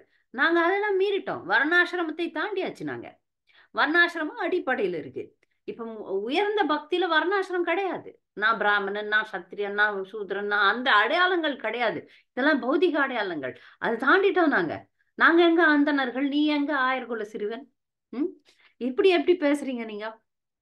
திரும்பவும் கிருஷ்ணர் சொல்றார், நானும் ஆயர்குல சிறுவன், எனக்குரிய சேடிகளும், சேடிகள்னா சர்வன்ட்ஸ், வேலைக்காரிகள், சேடிகள்னா வேலைக்காரிகள், பெண் நண்பர்களும் ஆயர்குல பெண்களான கோபியரே ஆவர் என்று பதில் கூறினார். பாருங்க, இப்ப கோபியர்கள் தான் உயர்ந்த நிலையில் இருக்கக்கூடிய பக்தர்கள். இங்க அந்தன பெண்களை இப்படி தள்ளி விடுறாரு. அவங்க உண்மையான உயர்ந்த குல பக்தர்கள் தான், உண்மைதான். ஆனா அந்தன பெண்கள் எவ்வளவு அழகா பதில் சொல்றாங்கன்னு பார்க்கலாம். உண்மை, அவர்கள் அப்படியே இருக்கட்டும், அவர்கள் ஒளி பெறுவர்களாக உமது உறவினர்களின் முன்னே அந்தணர்கள் குலத்தை சேர்ந்த எங்களை சேடி பெண்களாக ஏற்றுக்கொள்வது உங்களுக்கு சங்கடத்தை விளைவிக்கும் என்றால் அப்படிப்பட்ட சங்கடத்தினை நிச்சயம் நாங்கள் உங்களுக்கு அளிக்க மாட்டோம். உமது கிராமத்திற்கு நாங்கள் வரமாட்டோம். மாறாக நாங்கள் இங்கேயே வன தேவதைகளைப் போல விருந்தாவனத்திலேயே இருப்போம். முடம் கொள்ளும் சிறிய தொடர்பினால் கூட நாங்கள் எங்கள் வாழ்வினை நிறைவு செய்து கொள்ள விரும்புகிறோம் என்று பதில் கூறியிருக்கிறார்கள். சரி, கோபியர்கள் தான் கண்டிப்பாவே உயர்ந்த பக்தர்கள், எங்களுக்கெல்லாம் தெரியும். நாங்க அந்த அளவுக்கு உயரல கிருஷ்ணா, நாங்க அந்த அளவுக்கு இல்லை, உண்மைதான் அது. ஆனா நாங்க உன்னை சேர்ந்துட்டோம். சரி, எங்களை இந்த வனத்திலே வன தேவதையா வச்சுக்கோ. நாங்கெல்லாம் திரும்பிலாம் அங்க போக முடியாது, நீ பௌதிக வாழ்க்கைக்கு போக முடியாது. நம்மள யாராவது, நம்மளாம் தீட்சை பெற்றுட்டோம், ஓரளவு 16 மாலைகள் என்னென்னவோ பண்ணிட்டு இருக்கிறோம். இப்ப நம்ம திரும்ப போய் பௌதிக வாழ்க்கையை ஆரம்பிங்கன்னா பெரும்பான்மையான பக்தர்களுக்கு முடியாது. இந்த ஆரம்ப கட்டம் இது ஒரு சாதாரண நிலை தான். ஆனா இந்த நிலையிலிருந்தே கீழே இறங்குறது ரொம்ப கஷ்டம் இல்லையா? எந்த ஒரு பக்தராவது, தீட்சை பெற்ற பக்தர் மாமிசம் சாப்பிட முடியுமா? இல்ல தவறான உறவு கொள்ள முடியுமா? டீ காஃபி குடிக்க முடியுமா? இன்டாக்சிகேஷன், இது மாதிரி தவறான விஷயங்கள்லாம் பண்ணவே முடியாது உண்மையான பக்தர்களா இருந்தா. ஆனா நம்மளால செய்ய முடியாது. அது போல இவங்க முழுமை பெற்ற பக்தர்கள் திரும்பவும் அங்க போறதுக்குன்னா முடியாது அவங்களால. நாங்க இங்கே வன தேவதைகள் மாதிரி இருந்துடுறோம், எங்களை விட்டுருங்க அப்படின்னு சொல்றார். அப்ப விஸ்வநாத சக்கரவர்த்தி தாக்கூரார் மேலும் அதுல ஒரு ஒளியை கொடுக்கிறார். அவர்களின் ஆன்மீக அகப்பார்வையிலிருந்து அந்தணர்களின் மனைவியர் கிருஷ்ணரின் தாமரை திருவடிகளில் இருந்து விழுந்த துளசி இலைகளை அல்லது அவர் தமது அன்புக்குரிய கோபிகளை தழுவும் போது அவர்கள் பாதங்களில் மீதியுண்டு விழுந்த துளசி இலைகளை எடுத்துக்கொண்டு தொலை தூரத்திலேயே இருந்து கொள்வதாக வேண்டுகின்றனர். இதுதான் பக்தியினுடைய உண்மையான நிலை. கிருஷ்ணா என்ன பக்கத்துல வச்சுக்கோன்னு நாங்க சொல்லல. நீ கோபியரோட நடனம் ஆடும்போது அங்க உன் காலில இருந்து துளசி விழும் இல்ல, அதை வச்சுக்கிறோம். எங்களுக்கு ஒரு சாதாரண நிலை கொடு. உங்களோட ஸ்தித்ததூலி சதுருஷம் விசிந்தையே. பக்தனுடைய உண்மையான வேண்டுகோள் என்னன்னா, உன் பாதங்களில் தூசியாக என்னை வைத்துக்கொள். சொல்றோம்ல தினமும் சிஷ்டாஷ்டகத்துல சொல்றோம்ல, உன்னுடைய பாதங்கள்ல நான் எப்படியோ இந்த சம்சாரத்துல விழுந்துட்டேன் கிருஷ்ணா, ஐனந்த தனுஜ கிங்கரம் பதிதம் மாமிஷமே பவாம்புதௌ கிருபையா தவ பாத பங்கஜ ஸ்திததூலி சதிருஷம் விசிந்தையே. உன் பாதத்துல வந்து ஒரு தூசா என்ன வச்சுக்கோ, உன் பாதத்துல இருந்து விழுந்த துளசிய நாங்க வச்சுட்டு வன தேவதைகளாக வாழறோம். இன்னும் கோபிகள் தான் முக்கியம் தெரியும், அவர்கள் மிக உயர்ந்த பக்தர்கள் தெரியும். அவங்க கூட நீ நடனம் ஆடும்போது, அவர்களோடு நீ இருக்கும்போது, அங்கு விழுந்த துளசிகளை கொண்டு நாங்க எங்க வாழ்க்கைய நடத்துகிறோம் அப்படின்னு சொல்றாங்க. அப்ப நாங்க வந்து கிருஷ்ணருக்கு நெருங்கிய பெண்களாகவோ, செடி பெண்கள்னா அந்த தொண்டர்களாகவோ இருக்க முடியாதுன்னு எங்களுக்கு தெரியும். இந்த இச்சையை கூட நாங்க துறக்கிறோம். இப்ப வந்து இதற்கு பகவான் உங்கள் குடும்பத்தை சேர்ந்தவர்கள் என்ன கூறுவார் அப்படின்னு கேக்குறாங்க. நீங்க இப்படி வந்துட்டீங்க, அந்த அந்தணர்கள்லாம் விட்டுட்டு குடும்பம் குட்டி எல்லாத்தையும் விட்டுட்டு வந்துட்டீங்க. அப்ப இந்த மாதிரி எல்லாரும் கூட ஊர்வலகம் என்ன சொல்லும், இது எல்லாத்தையும் விட்டுட்டு வந்துட்டீங்களே என்ன சொல்லணும்னா, அப்ப பதில் சொல்றாங்க, இவங்க சொல்றாங்க, பரமபுருஷ பகவானான உம்மை நேருக்கு நேர் தரிசித்து விட்டதன் காரணமாக நாங்கள் எங்கள் உறவினர்களை எல்லாம் ஏற்கனவே துறந்து விட்டோம் என்று பதில் கூறினர், கூறியிருப்பர் அப்படின்னு எழுதுறார். ஏன்னா நாங்க வந்து முழுமை இத வந்து சாதாரண பெண்கள்லாம் எடுத்துக்கூடாது. இந்த லீலையை யாருன்னா சாதாரண பெண்கள் கேட்டுட்டு நாங்க கூட கோபி ஆயிடுறோம், நாங்க கூட அந்தன பெண்களை ஆயிடுறோம், அதனால நாங்க அதெல்லாம் குடும்ப வேலை எல்லாம் விட்டுறோம், அந்த அளவுக்கு முழுமை பெற்றால் முழுமை பெற்ற பக்தர்கள் நம்ம கிடையாது. அதனால இந்த மாதிரி லீலைகளை விவரிக்கும் போது கூட அடிஷ்னலாவும் ஒரு பாயிண்ட்டை நாங்க சொல்லிடுறோம். இப்ப நாம வந்து சாதாரண நிலையில் இருக்கக்கூடியவர்கள், அதனால நமக்கு ஆச்சாரியன் சொன்னதை கேட்டுதான் செய்யணும். இது மிக உயர்ந்த நிலை. இது வந்து நாம இதை பத்தி பேசுறதுக்கு கூட அதிக அருகதை இல்லை. சரியா அந்த இதற்கு முன்னாடி 22வது அத்தியாயம் கிருஷ்ணர் இளங்கோப்பியர்களின் ஆடைகளை திருடுதல்ன்ற அத்தியாயத்துல கடைசி பகுதிக்கு கேள்வியை நம்ம எழுதல, நீங்க பார்த்திருப்பீங்க. ஏதோ ஒரு காரணம், நேரமின்மைன்ற காரணம், மேலோட்டமான காரணம், அப்புறம் ஆழ்ந்து அதுக்கு கேள்விகளை எடுக்கலாம் அப்படின்னு போன அப்புறம் இதுக்கு கேள்விகளை எடுக்க முடியாத நிலை எனக்கு வந்துடுச்சு. ஏன்னா அது மிக மிக ஒரு இன்டிமேட் விஷயங்களை, மிக மிக நெருக்கமான விஷயங்களை அது விவரிக்கிறது. நல்லதுதான் நான் கேள்வி எழுதாதுன்னு தப்பிச்சிட்டேன். இப்ப இங்க அந்தன பெண்களும் கோபியர்கள் மாதிரி தான், கோபியர்கள் ஆகல, ஆனா கோபியர்கள் மாதுரிய ரசத்துல இருந்த மாதிரி தான் இருக்கிறாங்க. அதனால இங்கு நாம இந்த விஷயங்களை கேட்கும் போது நம்மை அங்க கொண்டு போயிடக்கூடாது, உயர்ந்த விஷயங்களை கேட்கிறோம் அவ்வளவுதான். நிறைய நேரத்துல வந்து நிறைய பக்தர்கள் தவறுகள் செய்கிறார்கள். நானும் கோபி அப்படின்னு சொல்லிட்டு கோபி மாதிரி நான் பல முறை பக்தர்களுக்கு சொல்லியிருக்கேன், கோபியர்கள் தான் கோபியர்களுடைய ஆடையை அணியலாம். இங்க மாயப்பூர் முழுக்க கோபி ட்ரெஸ்ன்னு ஒரு பாவாடை கட்டிட்டு எல்லாரும் சுத்துறாங்க. நாம பாவாடை கட்டுற அளவுக்கு 16 வயசு இருந்தா நீங்க பாவாடை கட்டிங்க, அவ்வளவுதான். அதுக்கு மேல திருமணம் ஆயிடுச்சு அப்படின்னும் போது ஒரு மதிக்கத்தக்க ஆடையை தான் நாம அணியணும். எனக்கு 50 வயசு, நான் கோபி ட்ரெஸ் போட்டுக்கிறேன், நான் வீட்டில் தானே இருக்கிறேன், நான் போட்டுக்கிறேன், இப்படிலாம் வந்து பேசப்படாது. ஏன்னா பக்தியில முன்னேறணும், உண்மையான தூய பக்திக்கு வரணும்னா ஒழுங்கு விதிமுறைகளை கடைபிடிக்க வேண்டும். ஒழுங்கு விதிமுறைகளை கடைபிடிச்சு எத்தனை ஜென்மம் ஆகுமோ இந்த நிலைமைக்கு நாம வர்றதுக்கு. அதை பத்திலாம் இப்ப நாம யோசிக்க வேணாம். கேட்கிறோம், கிருஷ்ணரை பற்றி கேட்கிறோம், இது உயர்ந்த பக்தி, நமக்கானது அல்ல. நாம செய்யறது சாதன பக்தி, நாம விதிமுறைகளுக்கு உட்பட்ட ஒரு பக்தியை தான் நான் செய்து கொள்கிறோம். அடிக்கடி இந்த வார்த்தைகளை நான் சொல்ல வேண்டியதனுடைய காரணம், நிறைய பெரும்பாலான பக்தர்கள் வந்து தங்களை கோபியர்களாக நினைத்து கொள்கிறார்கள். அது மிகப்பெரிய அபராதம். அதனாலதான் நடுவில் இந்த ஒரு பயத்தையும் நான் காட்ட வேண்டியதா இருக்கு. இது ஒரு உன்னதமான லீலை தான், உண்மைதான். அந்த உண்மையான மாதுரிய ரசத்தை நாம் வர்ணித்து கொண்டிருக்கிறோம். ஆனா அங்க டக்குன்னு நாம போயிடக்கூடாது. பொதுவா சினிமா பார்க்கும்போது இந்த சினிமா உதாரணத்தை கொடுக்க வேண்டிய நிர்பந்தம் ஏற்படுகிறது. ஒரு சினிமா ஓடுதுன்னா அதுல ஒரு கதாநாயகி அழுறானா, அப்ப அங்க அந்த சினிமால நான்லாம் கூட அப்படிதான் இருந்திருக்கேன். அந்த சினிமால அந்த கதாநாயகி அழுறான்னு சொல்லிட்டு நாமளும் அது பார்த்து அழுகுறோம்.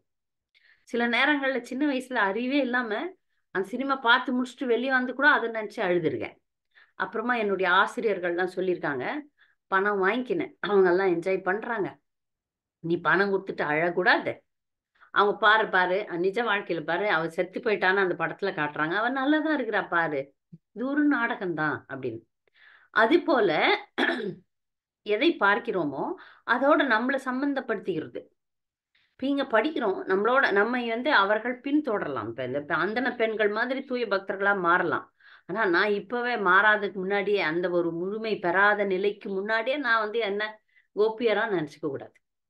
அதை சொல்றேன் நான். சோ எனவே இந்த லீலையெல்லாம் ஜாக்கிரதையா படிக்கணும், அவ்வளவுதான். உடனே நம்மை வந்து கோபியர்களாகவோ, நாம் அந்த உயர்ந்த நிலையில் இருக்கக்கூடிய பக்தர்களாகவோ நம்மை வர்ணித்துக் கொள்ளக்கூடாது. நம்ம எல்லாம் சாதாரணமா தான் இருக்கிறோம்ன்றதையும் புரிந்து கொண்டு இதை படிங்க. எங்கள் கணவர்கள் பேசுறாங்க அந்தன பெண்கள். எங்கள் கணவர்களும் தந்தையரும் புதல்வர்களும் சகோதரர்களும் இன்ன பிற உறவினர்களும் நண்பர்களும் நீண்ட காலம் எங்களை வைத்திருக்க மாட்டார்கள். மேலும் யார் எங்களுக்கு மனம் வந்து அடைக்கலம் தர முன் வருவார்கள்? நாங்கள் ஏற்கனவே உமது தாமரை திருவடிகளில் வீழ்ந்திருப்பதினாலும் எங்களுக்கு வேறு கதி இல்லை ஆதலினாலும், ஓ பகைவரை சுடுவோனே, எங்கள் விருப்பத்தினை நிறைவேற்றுவீராக. பகவானே, இப்ப நான் திரும்பி போனோம்னு வச்சுங்க, ஒரு குடும்பத்து பெண்ணு புருஷனெல்லாம் விட்டுட்டு நான் ஓடி போறேன் ஒருத்தனோட அப்படின்னு ஓடி போயிட்டாள்னா திரும்பி வர முடியுமா? வர முடியாது. அததான் அந்தன பெண்கள் சொல்றாங்க. நாங்க திரும்பி எல்லாம் போக முடியாது, எங்க கிராமத்துல எங்களை சேர்த்துக்கவே மாட்டாங்க, எங்க கதை முடிஞ்சு போச்சு, அங்க நாங்க போக முடியாது, நீங்க தான் அடைக்கலம் கொடுக்கணும் அப்படின்னு சொல்லிட்டு அவங்க சொல்றாங்க. அது உண்மைதான். எப்போது வந்து ஒரு பெண் பரப்புருஷனோட போறாளோ, ஒரு குடும்பத்து பெண் ஒரு பரபுருஷனோட போனாள்னா திரும்பி வந்து அந்த கிராமமே சேர்க்காது. இப்பெல்லாம் அது எத்தனை புருஷனெல்லாம் மாத்திக்கிறாங்க. கலியுகம் 3 4 அப்படிலாம் மாத்திட்டு அந்த சினிமாக்காரிங்கெல்லாம் வேற உத்தம பத்தினிகள் மாதிரி மைக் எடுத்துன்னு பேசுவாளுங்க. இதெல்லாம் நீங்க பார்த்திருப்பீங்க. ஆனா இங்கு இது தூய பக்தி.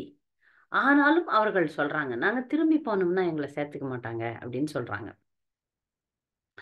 இப்ப இதை எப்படி புரிந்து கொள்வது என்பதை விஸ்வநாத சக்கரவர்த்தி தாக்கூரார் விளக்கம் தர்றாரு.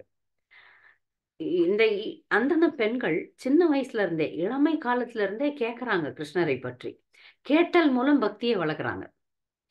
இவர மாதிரி பரீட்சித் மகாராஜர் மாதிரி பகவானை கேட்பதன் மூலம். அவங்க எல்லாம் பெருசா படிக்கல, பெருசா குருகுலத்துல போய் படிக்கல, வேதங்களை படிக்கல, எதுவும் பெரிய வேலைகள்லாம் ஒன்றும் பண்ணல, யஜ்யங்கள் பண்ணல, தியானம் பண்ணல. குந்தி மகாராணி சொல்ற மாதிரி எளிமையான பெண்களா தான் இருந்தாங்க. ஆனா ஆழமாக பகவானை பற்றி தியானித்தார்கள். தொடர்ந்து கிருஷ்ணர் மீது ஆழ்ந்த காதல் வயப்பட்டதோடு தங்கள் இல்லற கடமைகளில் அக்கறையும் இன்றி இருந்தார்கள். அவ்வளவுதான். இது வந்து ஒரு சன்னியாசி நிலைக்கு இவங்க வந்துட்டாங்க. சன்னியாசிகள், உண்மையான சன்னியாசிகளுக்கு எது மேலேயும் பற்று இருக்காது. கிருஷ்ணரை தவிர எந்த ஒரு விஷயத்தின் மேலும் பற்றை வச்சுக்க மாட்டாங்க. அவங்கதான் உண்மையான சன்னியாசிகள். ஒரு பிரம்மச்சாரியினுடைய சிரிப்பா வருது எனக்கு. ஏன்னா சன்னியாசிங்க எப்படி இருக்கணும்ன்ட்டு நமக்கு தெரியும். ஒரு பிரம்மச்சாரியினுடைய தாய் வந்து என்கிட்ட பெருமை பீத்தினாங்க, என் மகன் வந்து பிரம்மச்சாரி, நான் என்னுடைய மகனுடைய ஆன்மீக குருக்கு என்னுடைய மகன் மேல பற்று. நான் சொன்னேன், எந்த சன்னியாசியும் பற்று வைக்க மாட்டார். உண்மையான ஆன்மீக குரு இந்த சிஷ்யன் அந்த சிஷ்யன் ஒஸ்தியாவும் தூக்கி வச்சுன்னு ஆட மாட்டார். ஒரு பக்தன் நிறைய சேவை செய்யலாம், அதற்காக அவனுக்கு வந்து நிறைய நேரங்களை கொடுக்கலாம். ஆனா ஆன்மீக குரு என்பவர் கடவுளுக்கு சமமானவர், அனைவரையும் சமமா தான் பார்ப்பார். அதான் நமக்கு தெரியாது. தன்னை பெருமையா பேசிக்கணும்னு அந்த குருவுக்கு என்னுடைய மகன் மீது பற்று அப்படின்னு. பற்றற்றவர்கள் தான் சன்னியாசிகள். அப்ப இந்த பற்றற்ற நிலை இந்த பெண்களுக்கு வந்து விட்டது. அதனால அவர்கள் வந்து அவர்களின் கணவன்மார்கள் அவர்களை வேறாகவும் சந்தேக கண்ணோடும் பார்த்து கூடியவரை அவர்களிடம் தொடர்பு கொள்வதையே தவிர்த்தனர். இதன் பிறகே அந்தன பெண்கள் தங்கள் குடும்ப உறவுகளை தூக்கி எறிய தயாராகிவிட்டதோடு பெரும் மனக்கிளர்ச்சியினால் தங்கள் தலைகளை பகவானின் தாமரை திருவடிகளில் வைத்து கதறி எழுதினர். இனி வந்து கிருஷ்ணர் மட்டும்தான் ஒரே கதி, வேற கதி இல்ல, அந்நிய கதி, வேற கதியே இல்லை. இப்ப எல்லாத்தையும் விட்டுட்டு வந்து விட்டார்கள். இனி அவங்க திரும்பியும் போக முடியாது. அந்த மாதிரி ஒரு நிலைக்கு அந்தன பெண்கள் வந்துட்டாங்க. அதனால இனி வந்து வேற வழி இல்லை, நீதான் ஏதாவது வழி சொல்லணும் அப்படின்னு சொல்லி வந்தார்கள். அந்தணர்களின் மனைவியர் பகவான் கிருஷ்ணருக்கு தொண்டு செய்ய வேண்டும் என்று மட்டுமே விரும்பினர். இதுதான் ரொம்ப முக்கியமான கருத்து. இந்த மாதிரி நிலையில் வந்தா இந்த மாதிரி வரலாம். யாருக்கு கிருஷ்ணரை தவிர எனக்கு வேற எதுவும் வேண்டாம் அப்படின்னு யாராவது ஒரு தீவிரவாதி பக்தர் இருந்தா அவங்க எல்லாம் எல்லாத்தையும் விடலாம். அந்த மாதிரி வந்து ஒரு வரலாற்றுல ஒரு பக்தர் இருக்கலாம்.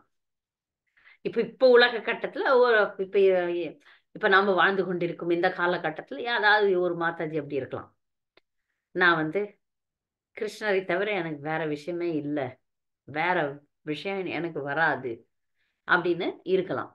இந்த அந்தன பெண்கள் அங்க ஸ்பெஷல் சிறப்பு வாய்ந்தவர்கள்.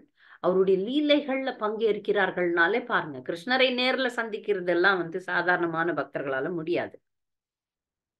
அப்போ அங்க அவர்கள் சந்திக்கிறார்கள், அவரோடு உரையாடுகிறார்கள்னாலே அவங்க சிறப்பு வாய்ந்த பக்தர்கள்.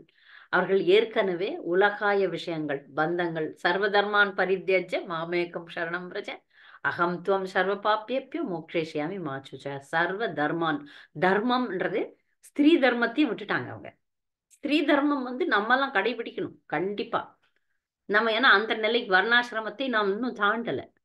இவர்கள் அதெல்லாம் தாண்டிட்டாங்க. அதனால அவங்களுக்கு எந்த தர்மமும் கிடையாது, தாண்டிட்டு வந்துட்டாங்க. கிருஷ்ணன் நியாயமா உன்னை தவிர வேற யாரும் எங்களுக்கு கதியே கிடையாது, சரணாகதி அடைந்த உண்மையான பக்தர்கள். அப்ப கிருஷ்ணர் சொல்றாரு, அவர்களுக்குன்னு ஒவ்வொரு பக்தர்களுக்கும் ஒரு ஏற்பாடு வைக்கிறார். அப்படி விட மாட்டார் கிருஷ்ணர். உங்கள் கணவன்மார்கள் இனிமேல் உங்களிடம் பகைமை பாராட்ட மாட்டார்கள். அதுபோல் உங்கள் தந்தையர், சகோதரர், புதல்வர், உறவினர் மற்றும் பொதுமக்கள் யாவரும் இனிமேல் உங்களிடம் பகை கொள்ள மாட்டார்கள் என்று நான் உறுதி அளிக்கிறேன். நான் அவர்களுக்கு தனிப்பட்ட முறையில் அறிவுறுத்துவேன். உண்மையில் தேவர்கள் கூட அவர்களுக்கு அனுகிரகம் செய்வார்கள். இப்ப கிருஷ்ணருக்கு வந்து கிருஷ்ணருடைய உள்நோக்கம், இவங்களை கோபியர்களை கூட அவங்கவுங்க நிலைக்கு தான் அனுப்பி விட்டுறாரு. ஏன்னா அடுத்த லீலைக்கு அவர் போகணும், துவாரகைக்கு போகணும், அவர் மதுராக்கு போயிடுவார். கோபியர்களை வந்து விரகதாபத்துல பிரிவு துயர்ல போட்டுட்டு அவர் போயிடுவார். அதே போல இவர்களையும் திரும்ப வீட்டுக்கு அனுப்புறார். வீட்டுக்கு அனுப்பும்போது அவங்கெல்லாம் உங்களை பகைவன் பாராட்ட மாட்டார்கள், அங்க நீங்க ஆன்மீக குருவலா மாறிடுவாங்க இவங்க. அதாவது இவர்களுடைய பக்தி நிலையை அவர்கள் புரிந்து கொள்வார்கள். இவங்க வந்து தவறான பெண்கள் அல்ல, இவர்கள் பக்தர்கள் என்பதை அவர்கள் புரிந்து கொள்வார்கள். அந்த மாதிரி பகவான் ஒரு ஏற்பாட்டை பண்ணிடுவார். பகவான் ஒவ்வொருவருடைய வாழ்க்கையிலும் அவரவர் யதாமாம் பிரபத்யந்தே தாம் ததைவ பஜாமியம், யாரெல்லாம் எந்த அளவுக்கு பகவானிடம் சரணடைந்திருக்கிறார்களோ அந்த அளவுக்கு அனுகிரகம் பண்ணுவார். அதனால பகவானை சரணடைஞ்சதுனால நான் பாழா போனேன்ற வார்த்தை தெரிந்த பக்தர்கள் சொல்றது கிடையாது, சொல்லவே முடியாது. பக்தினாலதான் நான் இப்படி ஆயிட்டேன் அப்படின்னு சொல்லவே முடியாது. அதனால இங்க ரொம்ப ஒரு அருமையான விஷயத்த வந்து பகவான் செய்து கொடுக்கிறார். ஒவ்வொரு ஜீவனும் சரண் அடையலைன்னா கூட அந்த ஜீவராசிக்கு என்ன வேணுமோ அதை செய்வார் கிருஷ்ணர்.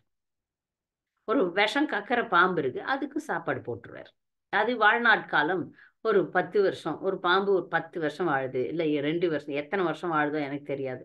அத்தனை வருஷம் அதுக்கு தேவையானதெல்லாம் பகவான் கொடுப்பார். ஒரு பாம்புக்கே இந்த நிலைன்னா பக்தர்களுக்கு என்ன, எந்த தரமான பக்தரோ, 1ஆம் தரம், 2ஆம் தரம், 3ஆம் தரம்னு பல தரப்பட்ட பக்தர்களா இருக்கிறோம் இல்லையா, அவங்களுக்கு என்ன வேணுமோ அதை செய்வார். இப்ப இந்த அந்தன பெண்களை திருப்பி அனுப்பிட்டார். அனுப்பி நீங்க போயிட்டு எப்படி பக்தி செய்யணும்னு சொல்லிடுறார். எப்படி பக்தி செய்தல் வேண்டும் என்பதை 2 பேருக்கு விஷயத்த சொல்றார். ஒண்ணு அந்தன பெண்கள், இன்னொன்னு நாம. நமக்கும் வந்து பக்தி எப்படி செய்யணும்னு சொல்றாரு. இந்த அத்தியாயம் மிக அருமையான அத்தியாயம், ஆழ்ந்து படிக்க வேண்டிய அத்தியாயம். இப்ப சொல்றாரு கிருஷ்ணர், உடல் தொடர்பின் மூலம் நீங்கள் என்னுடன் இருந்தீர்கள் என்றால் அது உலகிலுள்ள மக்களுக்கு மகிழ்ச்சி அளிக்காது என்பதோடு என் மீதுள்ள அன்பினை அதிகரிப்பதற்கு அது சிறந்த வழியும் ஆகாது. மாறாக உங்கள் மனங்களை என் மீது நிலைநிறுத்துவீர்களானால் மிக விரைவில் நீங்கள் என்னை வந்து அடைவீர்கள். இப்ப கிருஷ்ணர் இவங்க வந்து அடைஞ்ச மாதிரி அவங்க நினைச்சுக்கிறாங்க. இன்னும் கிருஷ்ணர் அந்த பதவி அவங்களுக்கு கொடுக்கல. உதாரணம், துருவ மகாராஜர். துருவ மகாராஜருக்கு வந்து பகவானை பார்த்த உடனே முழுமை அடைந்துட்டார். ஆனாலும் கிருஷ்ணர் ஒரு எதிர்பார்ப்பு வச்சுட்டார். ஏன்னா துருவ மகாராஜர் வந்து அழ ஆரம்பிச்சிடுறாரு. ஏன்னா கிருஷ்ணரை அடைய முடியலன்னு தெரியும் அவருக்கு. கிருஷ்ணரை பார்த்த உடனே கிருஷ்ணரை அடையிறது தானே உண்மையான குறிக்கோள். கிருஷ்ணரை எதற்காக தாம இருந்தார் துருவ மன்னர்? இந்த உலகத்தினுடைய மிகப்பெரிய மன்னன் ஆக வேண்டும். உலகத்துக்குமே, இந்த உலகம் மட்டும் இல்ல, பூ உலகம் மட்டும் இல்ல, உலகத்துக்கும் முப்பாட்டனை விட, பிரம்மாவை விட மிகப்பெரிய ராஜ்யம் வேணும்னு கேட்டுட்டாரு. ஆனா கடவுளை பார்த்த உடனே, முழுமுதற் கடவுளாகிய சிரோதக சாய் விஷ்ணுவை பார்த்த உடனே அவருக்கு புரிஞ்சிடுச்சு, இதுதான் அல்டிமேட் கோல், நம்ம தப்பான விஷயத்துக்கு தவம் பண்ணிட்டோம்னு அழ ஆரம்பிக்கிறார். அப்ப பகவான் சொல்றாரு, உனக்கு எல்லா பக்திக்கான எல்லா வசதியும் நான் கொடுத்து உனக்கு பௌதிக ஆசையும் நிறைவேற்றுற, நீ வந்து போ துருவலோகத்துல வாழுன்ட்டார். அப்பனா என்ன அர்த்தம்னா அவர் வாழ்றது வைகுண்டமா தான். துருவ மண்டலம் என்பது பூலோக இந்த பௌதிக உலகத்தில் இருக்கக்கூடிய துருவ மண்டலம் வந்து வைகுண்டம் தான், ஆனாலும் வைகுண்டம் இல்லை. அந்த மாதிரி ஒரு ஏற்பாடு இன்னும் அவருக்கு வந்து அவரிடம் வந்து சேர்றதுக்கு இன்னும் நாள் இருக்குன்றதுனால ஒரு ஒரு டெம்பரரி அரேஞ்ச்மெண்ட். இது என்ன சொல்லுவோம்னா அப்ரெண்டிஸ் அப்படின்னு சொல்லுவாங்க. அதாவது நாம வேலை பெறுவதற்கு முன்னாடி இப்போ நீங்க சிஏ சார்ட்டர்ட் அக்கௌண்டன்சி அதெல்லாம் பார்த்தீங்கன்னா அவங்க உண்மையா அந்த அந்த அக்கௌண்டன்சி அந்த ஒரு அக்கௌண்டண்டா ஆகிறதுக்கு முன்னாடி ஒருத்தர்கிட்ட வேலை பார்க்கணும். லாயர்ஸும் அப்படிதான், டாக்டர்ஸும் அப்படிதான், டீச்சர்ஸும் அப்படிதான். டீச்சர்ஸ் ட்ரைனிங் கோர்ஸ்ன்னு இருக்கும். அவங்க படிச்சு முடிச்சிருப்பாங்க, முடிச்சு பயிற்சி பெறுவார்கள். இப்ப அந்த பயிற்சி பெறும் திட்டத்தை வச்சிருவார் கிருஷ்ணர். இது உங்களுக்கு பௌதிக உதாரணம் சொன்னதுக்கு காரணம் இது புரியணும் நமக்கு. அந்த பக்தர்கள் இன்னும் கொஞ்சம் முழுமையடையணும், அதுக்காக மீண்டும் அவர்களை திருப்பி அமைச்சிருவார். இது அந்த பக்தர்களுக்கு ரொம்ப கஷ்டம்தான், உண்மைதான். ஆனாலும் எப்படி பக்தி செய்யணும்னு சொல்லிடுறாரு. நீங்கள்லாம் இப்ப திருமணமான பெண்கள் இதெல்லாம் விட்டுட்டு இங்க வந்தீங்கன்னா அது உங்களுக்கும் நல்லதில்லை, உலகத்தாருக்கும் நல்லதில்லை. என் மீது வைத்திருக்கும் பக்தியை நீங்க அதிகப்படுத்தணும்னா மனசுனால என்ன நினைங்க, மனதை என் மீது திருப்புங்கள்ன்றார். தினமும் போய் கோயில்ல சாமி முன்னாடி உட்காரத்துனால நமக்கு பக்தி வளருமானா வளராது. சாமி முன்னாடி நீங்க இருந்து மனதை அங்க வைக்கணும். மனதை அங்க வைக்க முடியுதான்னு முதல்ல பார்க்கணும். அததான் இங்க சொல்றாரு கிருஷ்ணர். நீங்க எங்கன்னா இருங்க, எப்படின்னா இருங்க, ஆனா மனசை என் திருவடியில வைங்க. இது நமக்கான உபதேசம். நான் மாயாப்பூர்ல இருந்துட்டு டெல்லி, பாம்பே, கல்கத்தா மற்ற விஷயங்களை பற்றி நினைத்தானா இங்க இருக்கிறதுக்கான அர்த்தம் இல்லை. அதனால கோயிலே இருந்து கிருஷ்ணரை மறக்கும் நிலைதான் நிறைய நடக்குது. கிருஷ்ணரே எதிர்க்கு நிக்கிறார், நம் மனசு எங்கேயோ ஓடுது. அதனால முக்கியமானது மனதை நிலைநிறுத்த வேண்டும் அவருடைய திருவடி தாமரை மீது. அதான் அங்க அவங்களுக்கு கொடுத்த கருத்து.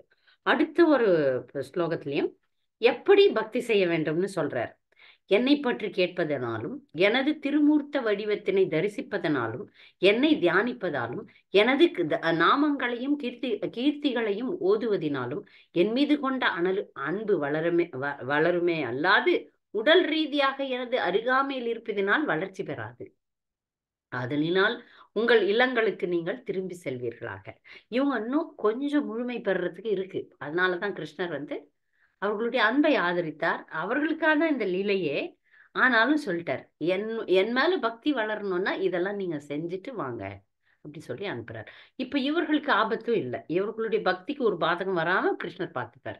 ஏன்னா இந்த அளவுக்கு சரணாகதி எடுத்த பக்தர்கள், அப்படிப்பட்ட பக்தர்களின் பக்தியை காப்பாற்றுவார். அதான் சத்தியவாக்கு. சத்தியவிரதன், பகவான் பேரு சத்தியவிரதன். தன்னுடைய பக்தர்களை விழாமல் பாதுகாப்பவர். எந்த அளவுக்கு பக்தி செய்யறானோ ஒரு பக்தன், அந்த பக்தியை விழவிடாமல் பாதுகாப்பார் கிருஷ்ணர். அப்ப பாதுகாக்கவில்லை, அந்த பக்தி வந்து வளரவில்லை, அதுல ஏதோ ஒரு தடை வந்திருக்குன்னா அது அந்த குறிப்பிட்ட நபர் தான் காரணமே தவிர கிருஷ்ணர் காரணம் அல்ல. இதை மட்டும் நீங்க புரிஞ்சுக்கணும். சூழ்நிலைகளை நிறைய பக்தர்கள் என்கிட்ட சொல்லுவாங்க, என்னால பக்தி பண்ண முடியல, கிருஷ்ணர் ஏன் என்ன இப்படி செய்யறாரு, அப்படி செய்யறாரு, இப்படி செய்யறாருன்னு கிருஷ்ணரை பழி போடுறோம். நம்ம கிருஷ்ணர் காரணம் கிடையாது, நாம் தான் அதை விரும்பினா எந்த சூழ்நிலையும் மாற்றி அமைக்கக்கூடிய சக்தி அவரிடம் இருக்கிறது. அதனால இங்க புரிந்து கொள்ள வேண்டிய விஷயம், நாம் எந்த அளவுக்கு சரணடைகிறோமோ அந்த அளவுக்கு சூழ்நிலைகளை மாற்றி அமைக்கும் பகவான், மாற்றி அமைப்பார். அப்ப இங்க அந்தன மனைவிகள்லாம் யாகசாலைக்கு போறாங்க. அங்க போன உடனே அங்க இருக்கும் அந்தணர்கள் எந்தவித குற்றங்களையும் காணவில்லை. இரு பாலர்களும் இணைந்து யாகத்திலே நிறைவேற்றினர். அப்ப ஒரே ஒரு பெண் மட்டும், அந்த அந்தன கூட்டத்துல ஒரு பெண் மட்டும் அவளால அவளுடைய கணவனால தடுத்து நிறுத்தப்பட்டாள். எல்லா பெண்களும் போனாங்க, ஆனால் ஒரு அந்தன பெண் மட்டும் போகணும்னு நினைச்சப்ப அவளுடைய கணவன் தடுத்து நிறுத்தினதுனால அவளால தாங்க முடியாம உயிரை விட்டுறா. இது மாதிரி ஒரு கோபிலையும் நடக்கும். அது அங்கேயும் நடக்குமா இல்லை இதுதான் அதுவோன்னு தெரியல, எனக்கு ஞாபகம் இல்லை. ஒரு அந்தன பெண் உயிரை விட்டு விடுகிறாள். பௌதிக உடலை துறந்து கடவுளுடன் இணைவதற்கு யாகசாலையிலிருந்து உடனே வெளியேறினாள். அப்படின்னா என்ன அர்த்தம்னா உயிரை விட்டுறான்னு அர்த்தம். ஏன்னா அந்த கணவன் வந்து தடை பண்ற, அதனால அங்க விட்டுற. அந்த பக்தரை பகவான் வந்து பக்தியை காப்பாத்துவார். ஒன்று மட்டும் பக்தர்கள் நல்ல ஞாபகம் வச்சுக்கணும், நாம காப்பாற்றணும்னு கேட்கறது வந்து நம்முடைய பக்தியை தானே தவிர உடலை அல்ல. உடல் வந்து இன்னைக்கு இல்ல நாளைக்கு காப்பாற்றப்படாமல் போக வேண்டிய ஒரு விஷயம்தான். ஏன் காப்பாத்தலன்னு பௌதிகவாதிகள் மாதிரி இனிமேல் நம்மெல்லாம் பேசப்படாது. நமக்கு ஒரு நோய் வருது, நமக்கு வந்து ஒரு மரணம் சம்பவிக்கிறது, அதெல்லாம் நடக்கணும். ஏன்னா இந்த உலகத்தை வந்து அப்படிதான் வச்சிருக்காரு கிருஷ்ணர். அதனால ஏன் என்னை கிருஷ்ணர் காப்பாத்தல, ஏன் என் குழந்தைய காப்பாத்தல, ஏன் என்னுடைய கணவனை காப்பாத்தலன்னா பக்தர்கள் பேச முடியாது. நேரம் வரும்போது இந்த உடலை விட்டுத்தான் ஆக வேண்டும். அவர் காப்பாற்றுவது நம்முடைய கிருஷ்ண பக்தியை. அதை விட மாட்டார், காப்பாற்றுவார். எந்த அளவுல நம்ம தேர்ச்சி பெற்றிருக்கிறோமோ அந்த அளவு நமக்கு நஷ்டமாக மாறாது.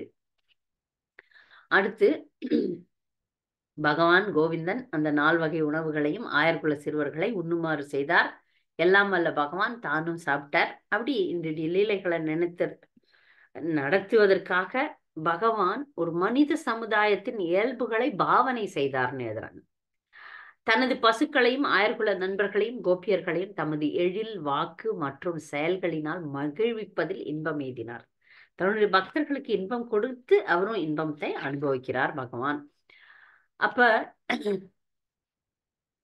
இந்த அந்தணர்கள் நிலைக்கு வந்துடுறோம். இப்ப அந்தன பெண்களை பார்த்தாங்க. இப்ப சுகதேவ கோஸ்வாமி அந்தணர்களை வந்து விவரிக்கிறார். அந்தணர்கள் இப்ப அந்தன பெண்களை பார்த்த உடனே அவங்களுக்கு சில மன மாற்றம் ஏற்படுகிறது. அந்தணர்கள் தங்கள் அறிவிலே தெளிவு பெற்றார்கள். ஏன்னா உள்ள இருக்கிற அந்தர்யாமி பரமாத்மா கொஞ்சம் புத்தி கொடுக்கிறார், யோசிக்க வைக்கிறார். சில நேரத்துல யோசிக்க வைக்க மாட்டார். சில ஜீவராசிகள்லாம் அவ்வளவுதான் அப்படியே கவர் பண்ணி மூடி வச்சிருவார், அறியாமையிலே வைப்பார். சில பேர் கொஞ்சம் புத்தி கொடுப்பார். ஏன்னா ஏதோ ஒரு சில பக்தி தொண்டு செஞ்சுட்டாங்க இல்லையா அந்த பிராமணர்கள், அதனால அவங்க இப்ப யோசிக்கிறாங்க. மனிதர்களை போல தந்திரமாக அவதரித்துள்ள இப்பிரபஞ்சத்தின் இரு தெய்வங்களின் வேண்டுகோளையும் மறுதளித்ததன் மூலம் நாம் பாவம் செய்து விட்டோம் என்று நினைத்தனர். அடடா, இவ்வளவு பெரிய முட்டாள்தனத்தை பண்ணிட்டோமே அப்படின்னு சொல்லிட்டு நினைக்கிறாரு. அதாவது 2 பேரும் இங்க அவதரித்து வந்திருக்கிறாங்க. எவ்வளவு ஒரு அடடா, 1 மார்க்ல தோல்வி விட்டுறோம், 1 மார்க்ல நம்ம ஃபெயில் ஆயிட்டோம்னு வச்சுக்கோங்களேன் பரீட்சையில, எப்படி இருக்கும்?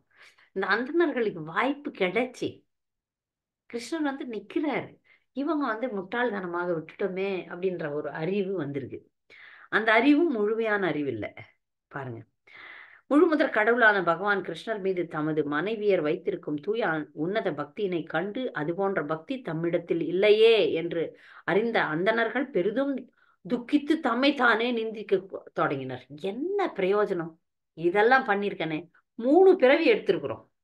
அதாவது த்விஜ அப்படின்னா 2 பிறவி எடுத்தவர்கள் அந்தணர்கள்னு பேரு. இவங்க சொல்றாங்க 3 பிறவி. 3 பிறவி எது? ஒண்ணு தாய் வயிற்றில், இன்னொன்னு ஆன்மீக குரு, இன்னொன்னு அந்த பிராமண தீட்சை, 3வது யாகசாலை பண்ற யாகத்துக்கு செய்யறதுக்கு ஒரு தீட்சை இருக்கு. அப்போ 3 பிறவி எடுத்தும் பிரயோஜனம் இல்லை. பிரம்மச்சாரிய விரதம் இருந்தோம், உயர்கல்வி படிச்சோம், இதெல்லாம் பாழா போட்டோம். ஏன்னா உண்மையா எதை அறிய வேண்டுமோ அதை நாம் அறியவில்லையே. வேத சடங்குகள் இந்த ஞானத்தினால என்ன பிரயோஜனம்னு தங்களையே தாங்கள் நிந்தித்துக் கொள்கிறார்கள். ஏன்னா அப்ப அங்க அந்த அந்தன பெண்களிடம் ஒரு சில உன்னத பக்தி தொண்டை பார்க்கிறார்கள். அவர்கள்லாம் கண்ணீர் விட்டே அழுதுறாங்க, மயிர்கூச்செறிகிறது. உன்னத பக்தி நிலையில அந்த அந்தன பெண்கள்லாம் இருக்கிறாங்க, இவங்களுக்கு அதெல்லாம் இல்லை. அப்ப நாங்க இவ்வளவு மோசமா இருக்கிறோமே, கிட்ட வந்த ஒரு வாய்ப்பை நம்ம விட்டுட்டோமே அப்படின்னு சொல்லிட்டு ரொம்பவே ஃபீல் பண்றாங்க.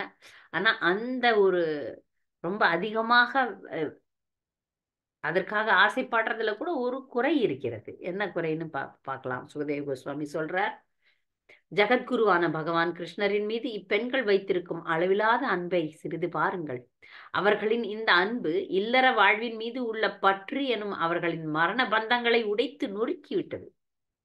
எவ்வளவுக்கு பகவான் மேல அவங்களுக்கு பற்று இருந்ததுனால அந்த இல்லற வாழ்க்கையை அந்த பெண்கள் திறந்து விட்டார்கள். பொதுவா பெண்களுக்கு வந்து நிறைய பற்று இருக்கும். பெண்கள்னாலே ஸ்திரீ அப்படின்னு பேரு இல்ல, ஸ்திரீ அப்படின்னா விரிவடைவார்கள் அப்படின்னு அர்த்தம். எப்படி விரிவடைறாங்கன்னு பாத்தீங்கன்னா, இப்போ ஒரு ஆண்மகன் இருக்கிறான்னு வச்சுக்கோங்க. அந்த ஆண்மகன் ஒரு சின்ன கைப்பையில அவன் ஊருக்கு போயிடலாம். ஆனா பெண் அப்படி கிடையாது.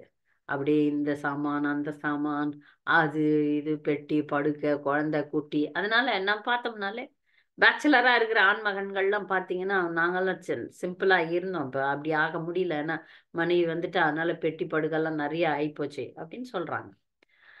அதனால ஸ்திரீ என்பவள் விஸ்தாரமாக இருக்கக்கூடியவள்ன்றதுதான் பொதுவான வழக்கம். ஆனா இங்க ஸ்திரீகள், பெண்கள் துறந்துட்டாங்க. இவங்க தான் இப்ப விஸ்தாரமா இருக்கிறாங்க. அதாவது ஒரு ஜீவாத்மா, எந்த ஒரு ஜீவாத்மா பக்தி எடுத்துட்டா அவங்க முன்னேறலாம், பெண்களாக இருந்தாலும். இங்க அந்தணர்களா, அந்தன மனைவியரான்னு பாத்தீங்கன்னா, அந்தன மனைவியர்கள் வந்து முன்னேறிட்டாங்க பக்தியில.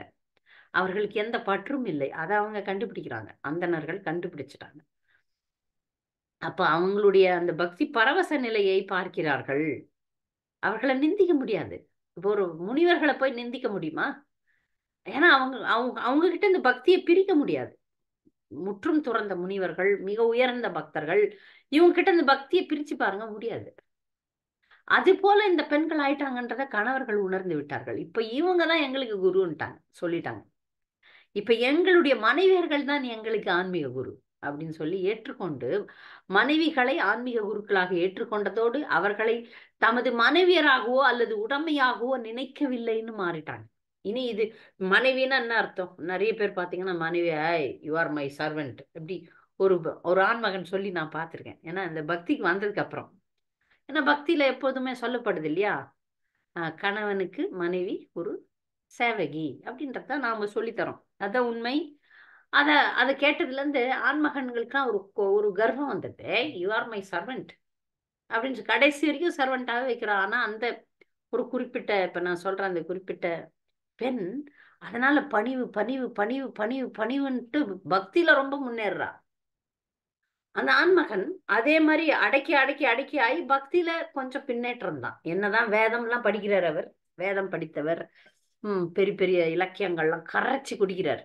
ஆனா முக்கியமான பண்பு, பக்தர்களுக்கான முக்கியமான பண்பு மைனஸ். ஆனா அந்த பெண்ணுக்கு அது பிளஸ்.